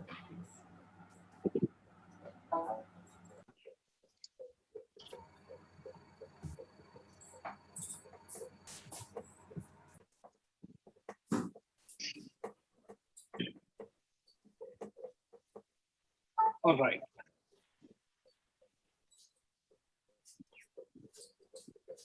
So I hope some of you would be familiar with the person in this photo. He is one of my inspirations to get started in the field of AI. So I'll just give you a brief of who he is. He is Demis Hassabis. He's the co-founder and the chief executive officer of a company called DeepMind. This was acquired by Google. So they asked Demis, what is your mission in life? So he answered it in 2 simple sentences. He said, solve intelligence. That's step number 1. Step number 2, use that to solve everything else. So if you think about it for a moment, it's a very profound statement, right? If you can solve intelligence, you can use that to solve any other problem that you have out in the world. Let me give you a very brief history of artificial intelligence. The idea is to inspire you on how the AI has evolved over time. So this is not new to us. The term artificial intelligence was coined by John McCarthy in 1956. So he arranged a conference, famously known as the Dartmouth Conference, where he got a bunch of people and then they started discussing on the potential of artificial intelligence. Now from there, the first big breakthrough that people all over the world took back and then looked at AI was in 1996. The famous match all of you would have heard about, Deep Blue versus Garry Kasparov. So Deep Blue was a machine built by IBM. So this was considered as like the holy grail in computing, to play against the grandmaster and win a game. And that was achieved in the year 1996. But then they said, hey, the chess is more towards computing. How about natural language? Can you use AI to understand natural language? So IBM came up with this program called Watson. So Watson is a NLP based system, so it can understand and process natural language. And they picked up this game called Jeopardy. Jeopardy is a quiz game. And they ask you to pick any of the topics. It could be history, geography, politics. And then they ask you questions based on that and you need to answer. So Jeopardy was the Watson system was trained to understand natural language, to understand the question and to come up with answers. Now, the moment the question is posed, among the three participants, you can go and hit the buzzer if you know the right answer. So you have to have that quick processing time for you to understand the question and figure out that yes, you have the answer or no, and then go and press the buzzer. And the Watson program did a good job and it went on to win. It played against two national champions and it won the game. Now, moving on, in 2016, the person Demis Hassabis, who I showed you earlier, he built a program called AlphaGo, because after chess, they were looking at what's the next big thing that they can break in terms of the gaming world. And there is this game called Go, which is predominantly played in South Korea and other East Asian countries. So the complexity in Go is, it is a very simple board game, but the number of possible moves that you can make is more than the number of stars in the universe. That's how complex it is from a computing perspective. So Demis Hassabis and his team, the team at DeepMind, built AlphaGo, and they played against then world champion Lee Sedol. He was a 9th Dan in this, one of the topmost players in the game of Go, and they won it. It stunned the entire world because nobody thought that a program could come and play Go and beat a world champion. So the fact that these can be broken has proved that artificial intelligence is capable of solving much more larger things for the betterment of humanity. Now, coming to the topic of digital marketing, I've been in the IT industry for 2.5 decades. And for Fortune 100 companies, I've been doing digital marketing. And I can very well tell you that the use of AI is not where it should be. There is still a lot of scope for us to use AI. But I'm just going to, in the interest of time, pick two simple examples where my company, we are using AI. So the first one is in automating ads. So companies come to us and tell, hey, can you run the ads for us, right? Whether it is Facebook or YouTube ads, Instagram, any of those platforms. So we take that and then run the ads for these companies. Now let me take one example, which is the Facebook advertising, right? If you look at the structure of a Facebook ad, at the top level, you have a campaign where you decide the marketing objective. What do you want to do? Do you want to build brand awareness? Do you want to get people to visit your website? Do you want to have people download your app? Do you want to get webinar registrations? or do you want to have conversions, which is purchases? And below the campaign, we have what is known as an ads, where we decide on the audience. Who do you want to target this ad? What age group should they be in? Which geolocation? Are they in India? Are they all over the world? Or do you want to target specific regions? And you can even target based on their interests. Are they people who like watching Hollywood movies? Are they people who like reading books? So you can go to very specific level and target it. And then we have to decide what's the daily budget, where we want to place it. Is it on the Facebook feed? Is it on the Facebook marketplace? There are multiple places that you can show the ad on. And below the ad set, you have the ads. Whether do you want to have one image, multiple images, do you want a video? What is the text that should be written?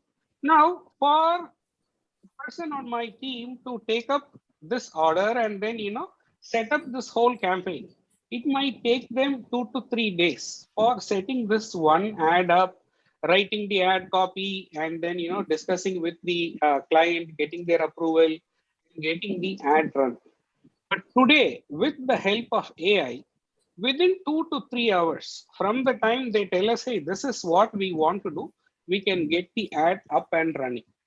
That is through the help of artificial intelligence in automation. So we use a product called Xor.ai. So it is the website itself. So if you want to check out, you can go to Xor.ai website and check out the product.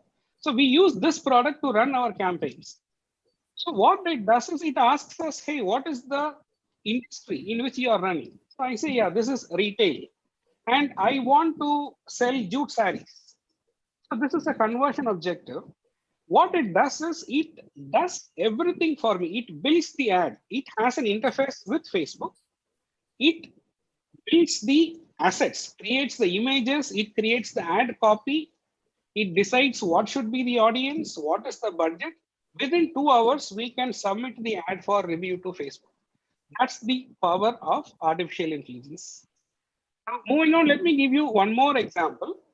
We use in content writing. So if you are a digital marketer, you will have to write a lot of content. So it could be the ad copy, which is the text for your ad.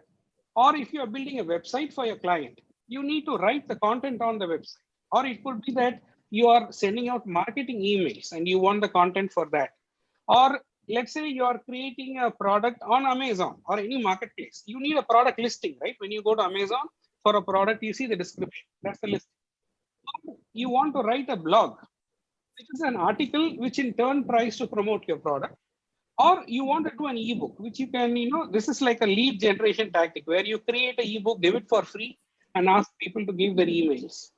So this content writing today can be powered through AI, where instead of you having people sit and write this content, which again takes multiple days for them to come back with the finished work. So we use a product called Conversion.ai. So what this does is it asks us, say, what is it that you want? Do you want to do an ad copy or do you want to write an email? And what is it that you're trying to achieve? Based on this, it gives us the content. Now the content, of course, needs a little bit of tweak, but I would say 80 to 90% is generated for you.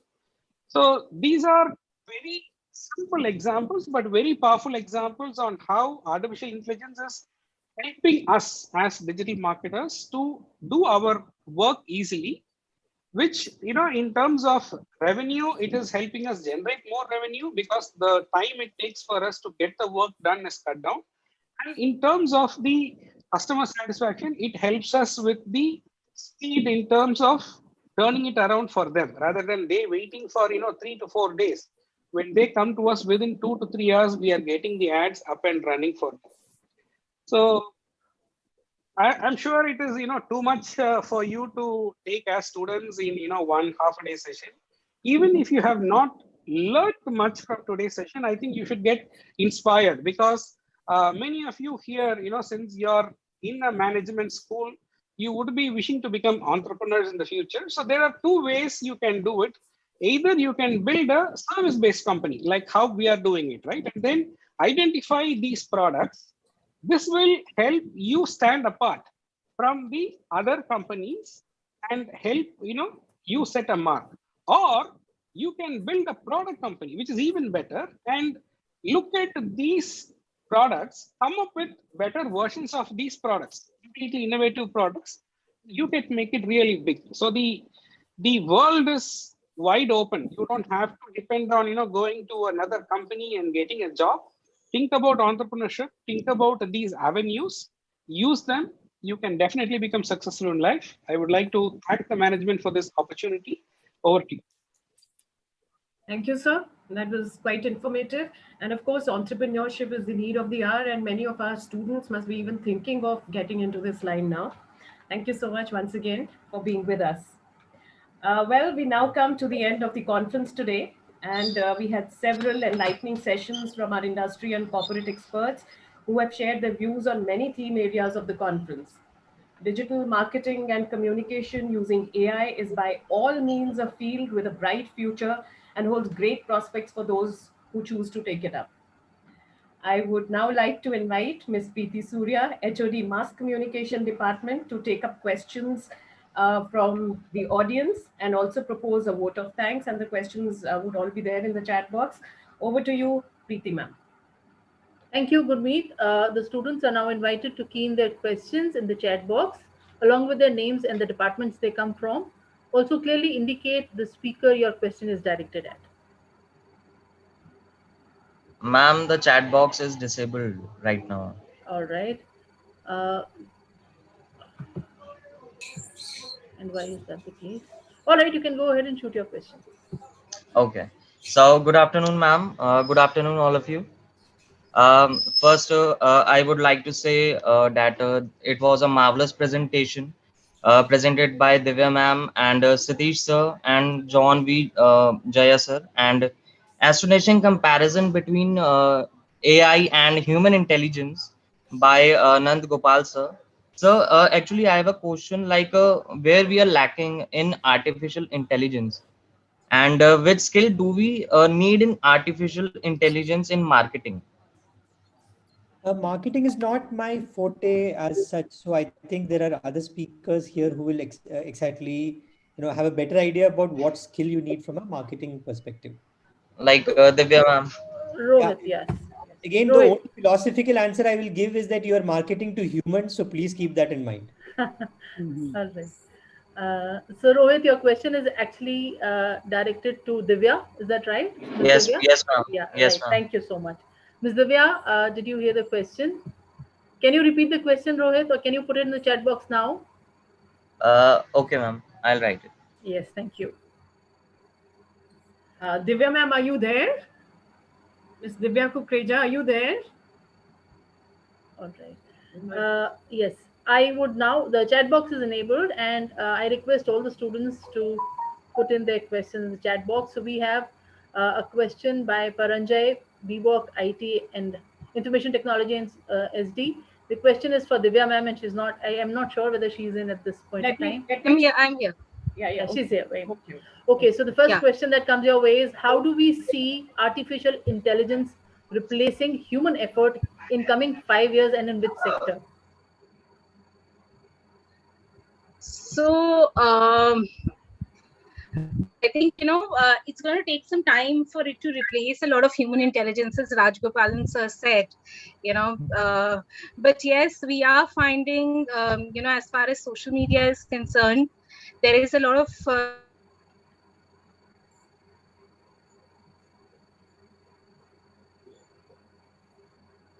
I think the audio is gone. Maybe she'll reconnect in a bit. Activity issue, I think. Yeah. So meanwhile, we move on to the next question, and we'll come back to this question later. This question is for Satish sir, and the question is, how important it is to maintain a human and AI balance, and which sectors can have major role played by artificial intelligence rather than humans in the coming years? This question is by Muskan Nathani. Okay, so Muskan, I think this is a very good question you have asked.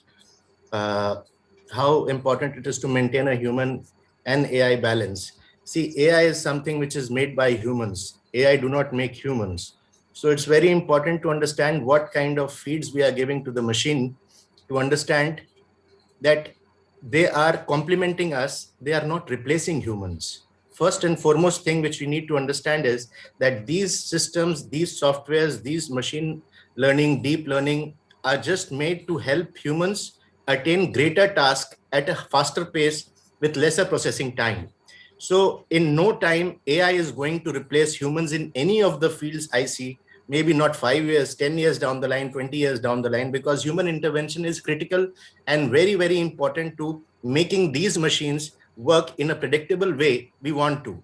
However, the kind of fields which you are asking, I think agriculture technology, which is related to around 70% of the economy drivers in India, especially I'm talking about, it has a lot of potential. AI can help us in understanding how and how we can,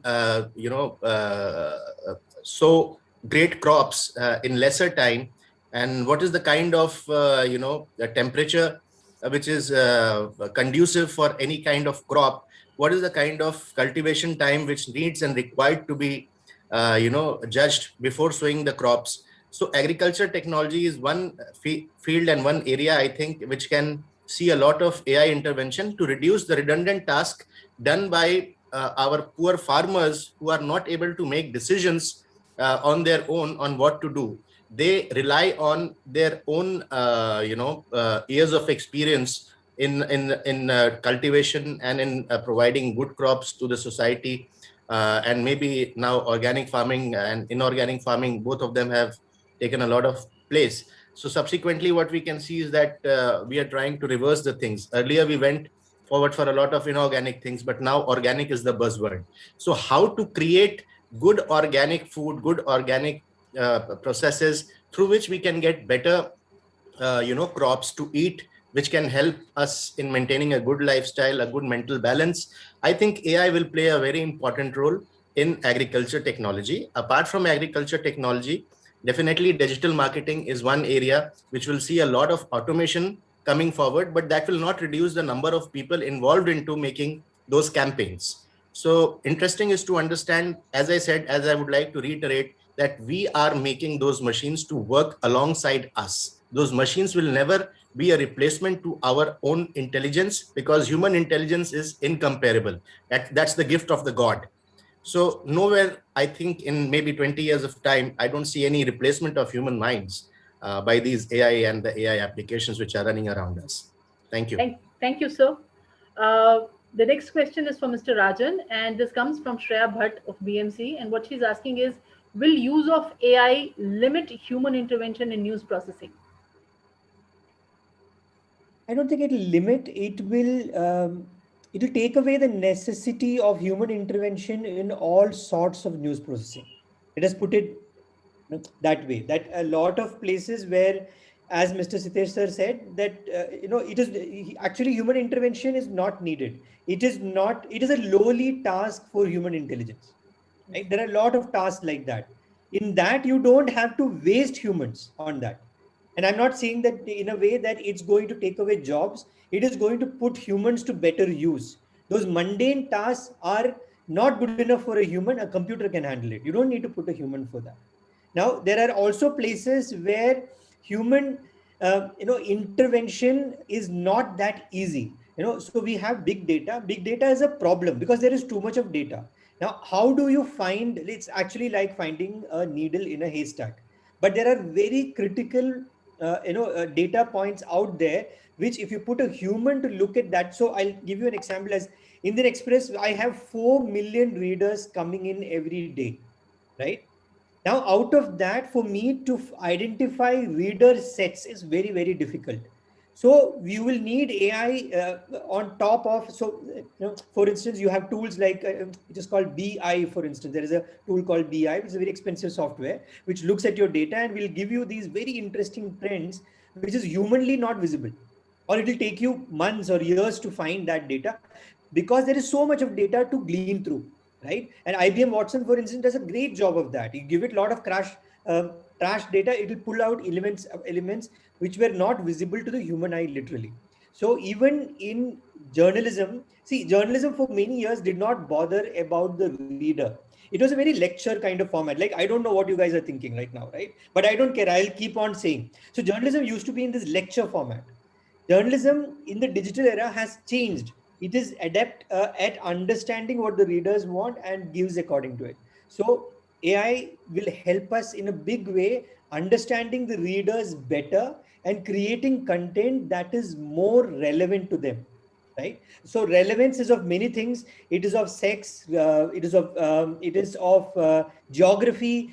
As I mentioned, it's of, so if I keep on doing a lot of daily stories when I don't have any daily readers, I would not have understood this earlier. Now I know exactly where my readers are, and I will fine tune content to them.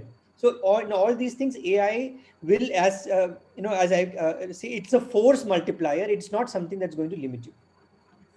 AI is a force multiplier. Moving on to the next question now. Thank you, sir, for this answer. Monica from BCA has a question for Dr. Shetty. It is digital marketing here to stay? And if yes, how can we as students prepare ourselves for upcoming jobs in digital marketing? Of course, digital marketing is here to stay.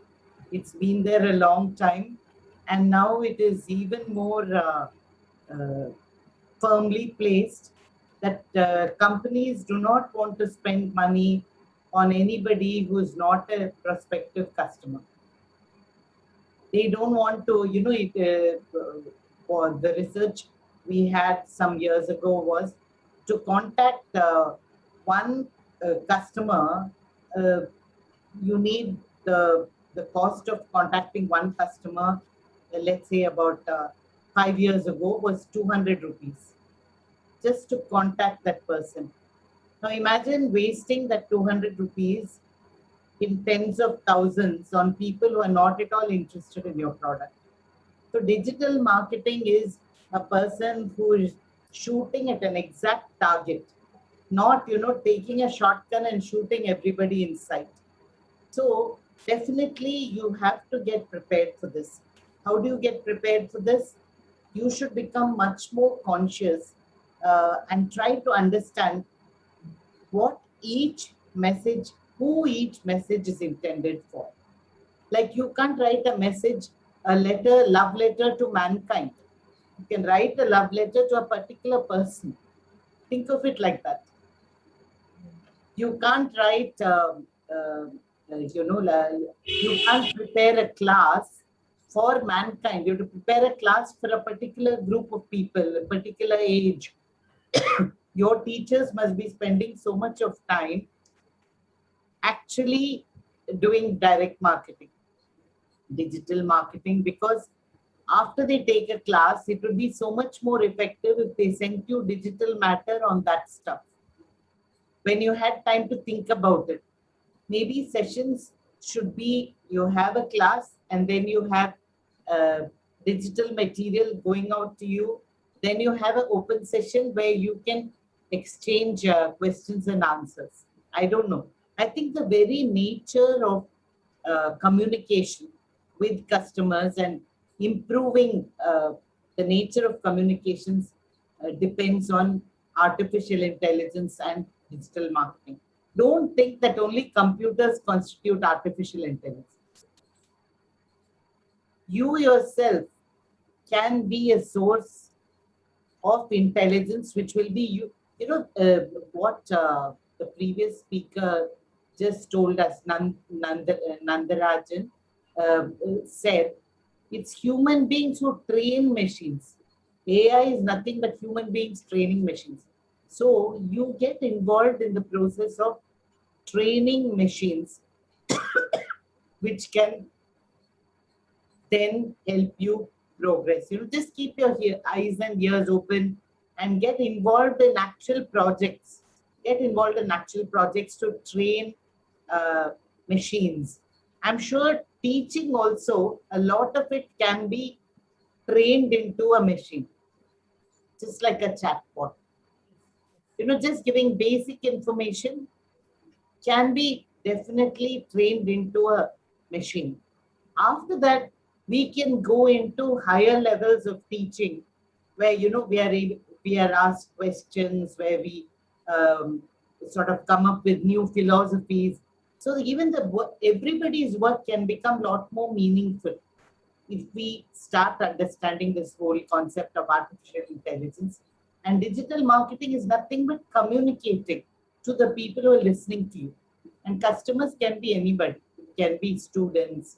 It can be your own family. Think about it. Your own family can be your customers. And today, family is very, very important when you look at the digital, the electronic cottage, where the family itself creates the whole unit of business, social life, and everything else. You're just locked down in one unit. Thank you, ma'am. Thank you very much. The next question is by Ria from BBA, and this question is directed at Sitesh sir. The question is, how artificial intelligence can be utilized in headhunting? Okay. So in headhunting, precisely what we do is, as a process, we do a lot of resume research. We get to understand the profile first, that what is the candidate we are trying to hire. And this is a general process which we do. So we do a lot of, processing on the CVs which we receive. So how AI can help in headhunting is to reduce the time which is taken in processing those CVs, because with AI, you can simply put across the labels or maybe the skill sets which you want to have in a resume. So you, with the help of AI, can reduce the task of going through each and every resume. Rather, suppose for an example, you want a software engineer, you are headhunting for a software engineer who's good at Python and PHP technologies. So Python and PHP technologies working knowledge can be put across the AI chat, the AI machine learning application which you are using. And out of those 100 resumes, that will find out maybe 10 or 12 people who have actual working knowledge on PHP Python, and they have got case studies to establish their relevance to your job posting. So headhunting will get a better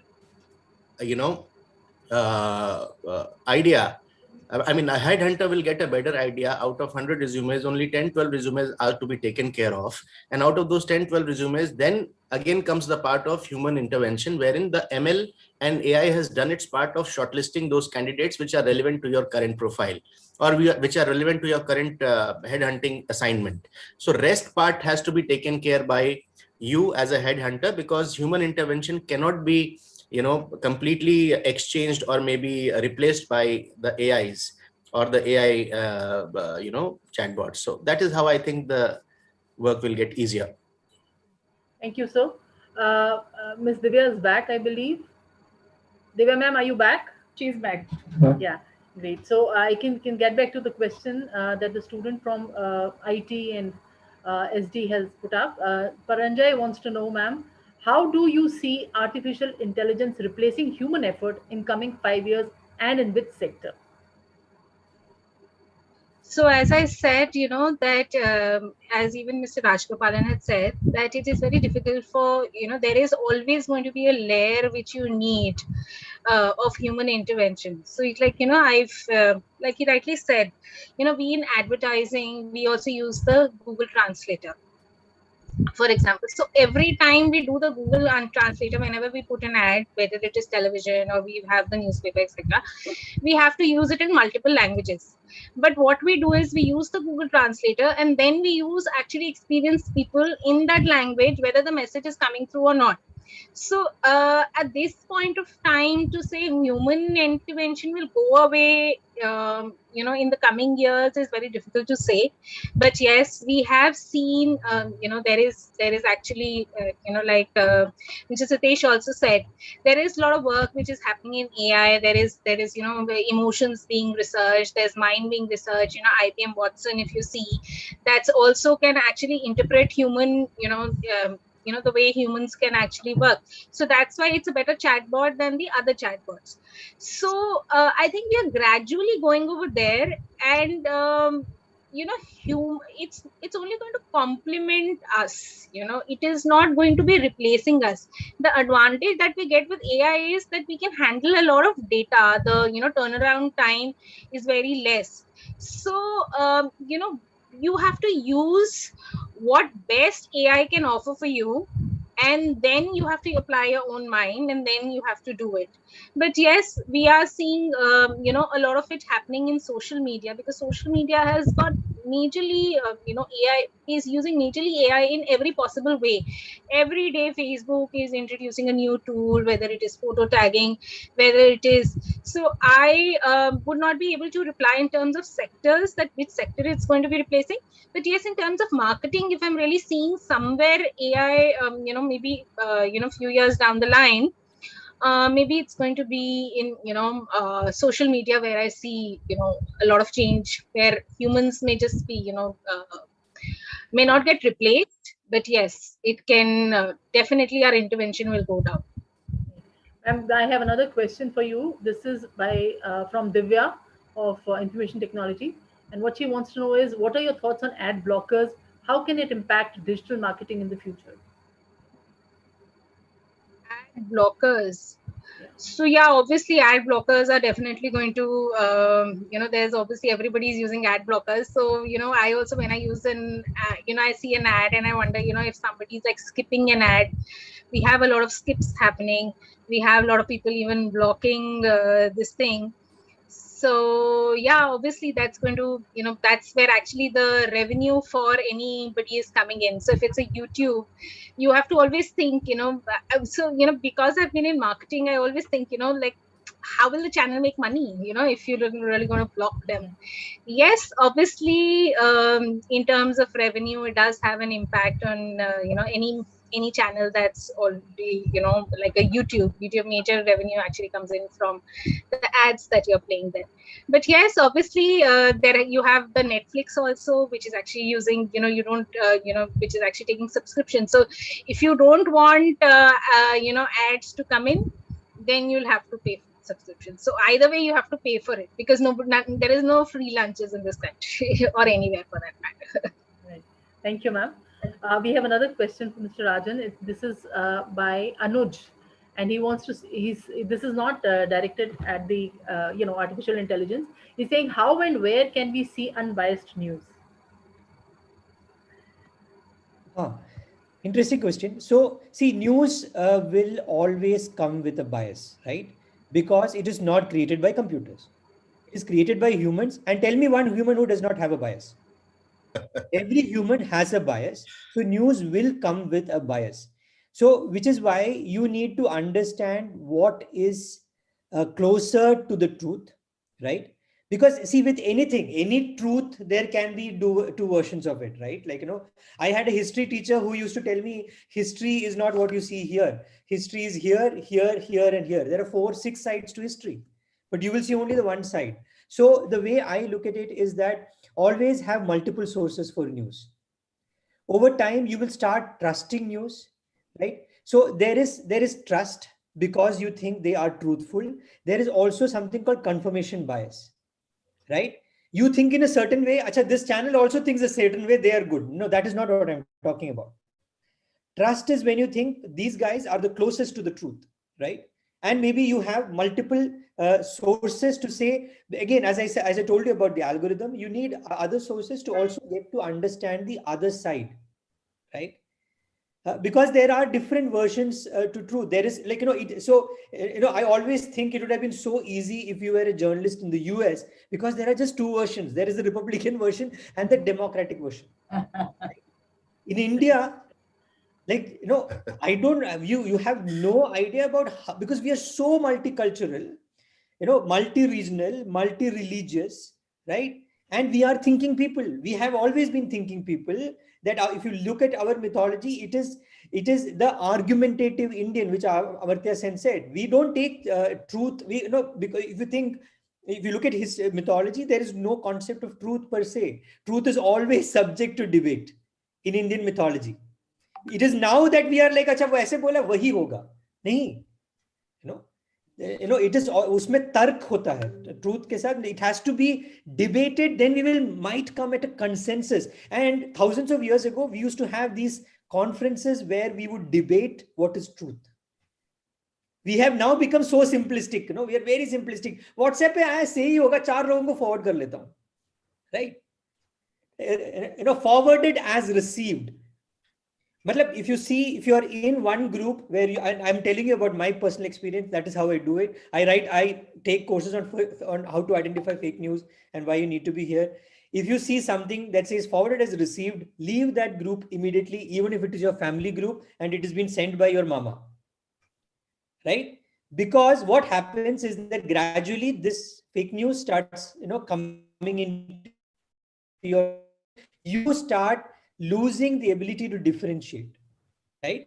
So to stay sane, always have 2 or 3 versions of news, right? And make that choice yourself. Don't follow this herd mentality. We are all talking about herd immunity, but herd mentality. My friends are reading this, so I will also read this. Make your own choice. You might not like something. Okay, I don't like this, but I also want to know how they have reported this topic. So you read a Hindu Express, a Hindustan Times. Now you have, there are 3 versions of it. Okay. Now you have a holistic view of things. So then you cancel the biases, right? Like Express considers itself a center, product. We don't, we used to have this tagline which used to say, the left thinks we are right. The left thinks we are right and the right think we are left. And that is a space we want to be in. But again, there will be people who think center is also biased, right? So there is always bias because we are all humans, and if you look at the history of journalism, journalism has always been because a certain person thought a certain way. Now, I just want to, because you have a large audience here, I think it's very important to underline this. What is journalism? Journalism is supposed to report what you see, right? It is report what you see. Like, there is this thing, like, वो कहते हैं कि Sanjay was the first journalist. What did he see? He saw the Mahabharata Yudh and just reported that. अगर उसमें ना थोड़ा सा bias आ जाता है, then it is not reporting. What digital journalism has done is it mixed this blog space, right? What is blog? It is my opinion of what I think is the news. It is not journalism. That blog thing gone into TV, that blog thinking has gone into a lot of digital media. There is very little reporting left, right? So go for people who give you hardcore reporting and look at opinion in other places. That's what I would say. Sir, I would request you to take up another question. This is by Meenakshi ma'am, and the question is, can artificial intelligence replace emotional intelligence? I doubt. Computers are already displaying some emotions, right? Or what computers think is emotion. And you have even robot which can show facial expressions, all of that. But again, what is emotion, right? Emotion is not something you can write down, right? If there are 1.3 billion Indians, there are 1.3 billion ways to say a person is sad. Right? You can collectively say there is sadness, but how my sadness is very different from your sadness. It's a bit like Hinduism, right? Every person has his own way of Hinduism. You cannot codify Hinduism, right? Because there will be some way I do it slightly differently from other person because it was never codified. So emotions cannot be codified, and something that cannot be codified, I don't think can be coded, right? You can code a computer to show a smiley and it expresses happiness, but that smiley does not convey happiness in a human sense. It conveys happiness in a very computerized sense. Right, absolutely. Thank you. One more question coming your way from Kohina BMC. She says, is code literacy essential for being hired as a journalist? In what way will AI impact hiring processes in media industry? AI does not impact hiring processes in media organizations. AI has impacted people who are already hired in some media organizations. That much I will tell you, right? People have lost jobs because some people thought that they can be replaced by AI. Uska result we will see soon. That's a different thing. But AI does not impact hiring process as of now. AI might be used to filter the candidates and all of that. You asked about coding. Coding is not a prerequisite for journalists. If you are a journalist who knows coding, it is an advantage, right? I'll give you a very interesting thing. In my team, I have about 70 people as of now. A lot of them are engineers, right? And they don't, maybe some of them don't even have journalism degrees. Because in India, people first become engineers, then figure out what to do with life. Right? So a lot of people became engineers because of parental pressure. Then they wanted to become journalists. So a lot of people are there. They come with a slight advantage because they can also, at times do these small things, with the HTML code and things like that, which traditional journalists like me, I also know a little bit of coding and all, but I come from an economics background. But they have an advantage, and that edge, as you go further into the future, I think becomes even more important. But coding is not needed because the backends of WordPress and all the software is so easy, is as easy as sending an email. So coding is not really needed. 20 years ago, if you had to run a website, you needed coding, and that's how I learned a little bit of HTML. Thank you very much. Thank you indeed. The next question is directed at Sitesh sir or Rekha ma'am, whoever wants to take it. The question is from Swati, IT department, and she says, how can marketers use AI for business, and what are the limits? What are the limitations of AI for marketing? What are the limits? Okay, whether AI has any limitations to that? Yeah. Definitely. Artificial intelligence is probably the first step to understanding your customer, giving the customer what he wants. Like you saw the step where you use Google Translator. So first you get a rough translation, then you give it to someone who really knows the language. Otherwise, you end up having someone like Mr. Nandakumar said, looking at translations in Malayalam and laughing their guts out, because it would be a literal. See, artificial intelligence as it is today, I think gives you the first step towards understanding, towards communicating with your customer, gives you guidelines. But I think unless human intelligence is applied to what we get out of artificial intelligence, you can't get the perfect product. So I'm saying right now, human beings and human intelligence, human emotions are all as critical as they ever were in the past. This is an extra tool to help you. That's all. This is not something where you just have artificial intelligence and you're able to bring out the perfect ad. You heard Mr. John. It gives you the first cut, but actually having a human copywriter, looking at that, going through the subtleties of emotion, feeling, intuition, only then you will get an unforgettable product. You're not going to have a machine which is going to write unforgettable copy. You'll have a machine which writes adequate copy, which writes basic copy. It gives you the first step so that you don't have to waste so much of time, putting together something which, the computer can just help you. That's all. So, thank you, ma'am. Thank you very, very much. Now we come to the last question. This is from Aarti Solanki of BCA, and this is directed at Mr. John. And the question is, what is the first step to become an entrepreneur in the field of digital marketing using artificial intelligence? Yeah, I think the answer to that would be specific to any area of entrepreneurship. The first thing you need to do is figure out a niche that you want to play in, right? Rather than being generic, telling I'll solve everything. What is that one problem that you can solve for your customers? Because when you give, the business is an exchange, right? You give something of value, and then you get back something of value in return from the customer. So figure out what is that problem, one unique problem that you are going to solve. Number two, what is your unique way of solving it which others are not doing? So if you can answer these two, you will be successful in any field of entrepreneurship, and definitely this holds true for AI as well. Thank you, sir. Thank you very much. With this, we come to the close of question and answer session. I feel honored and privileged to get the opportunity to propose a vote of thanks on this special day. This is a proud moment for JIMS Vasant Kunj too, as today we have hosted the virtual edition of the National Conference 2021 on digital marketing and communication using artificial intelligence, with the leading lights from the industry igniting the flame of knowledge for us.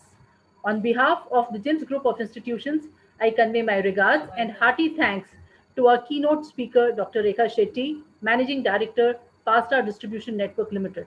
I also like to thank the respected speakers, Ms. Divya Kukreja, General Manager, Top Foods, Mr. Nand Gopal Rajan, Editor, New Media, The Indian Express, Mr. Sitesh Kishore, Country Head, Digital Communications Group, and Mr. Jay Kumar, Co-founder and CEO of Superposition Technologies Private Limited.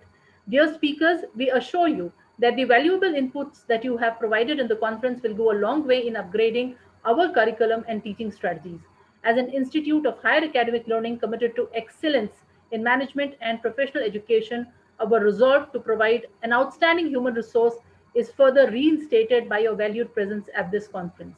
I would also like to thank our chairman, Dr. Amit Gupta, the conference mentor, campus director, Dr. Professor Satish Kumar Dogra, HODs, and faculty members of the organizing committee, corporate guests, academicians, and students of all the courses. Thank you all very much again for this enriched learning experience and making this event successful. Thank you. Thank you. Over to you, Gurmeet ma'am. Once again, thank you very much for all the valuable inputs given by all these speakers. And I'm sure our students have learned quite a bit today from this conference. Thank you so much once again.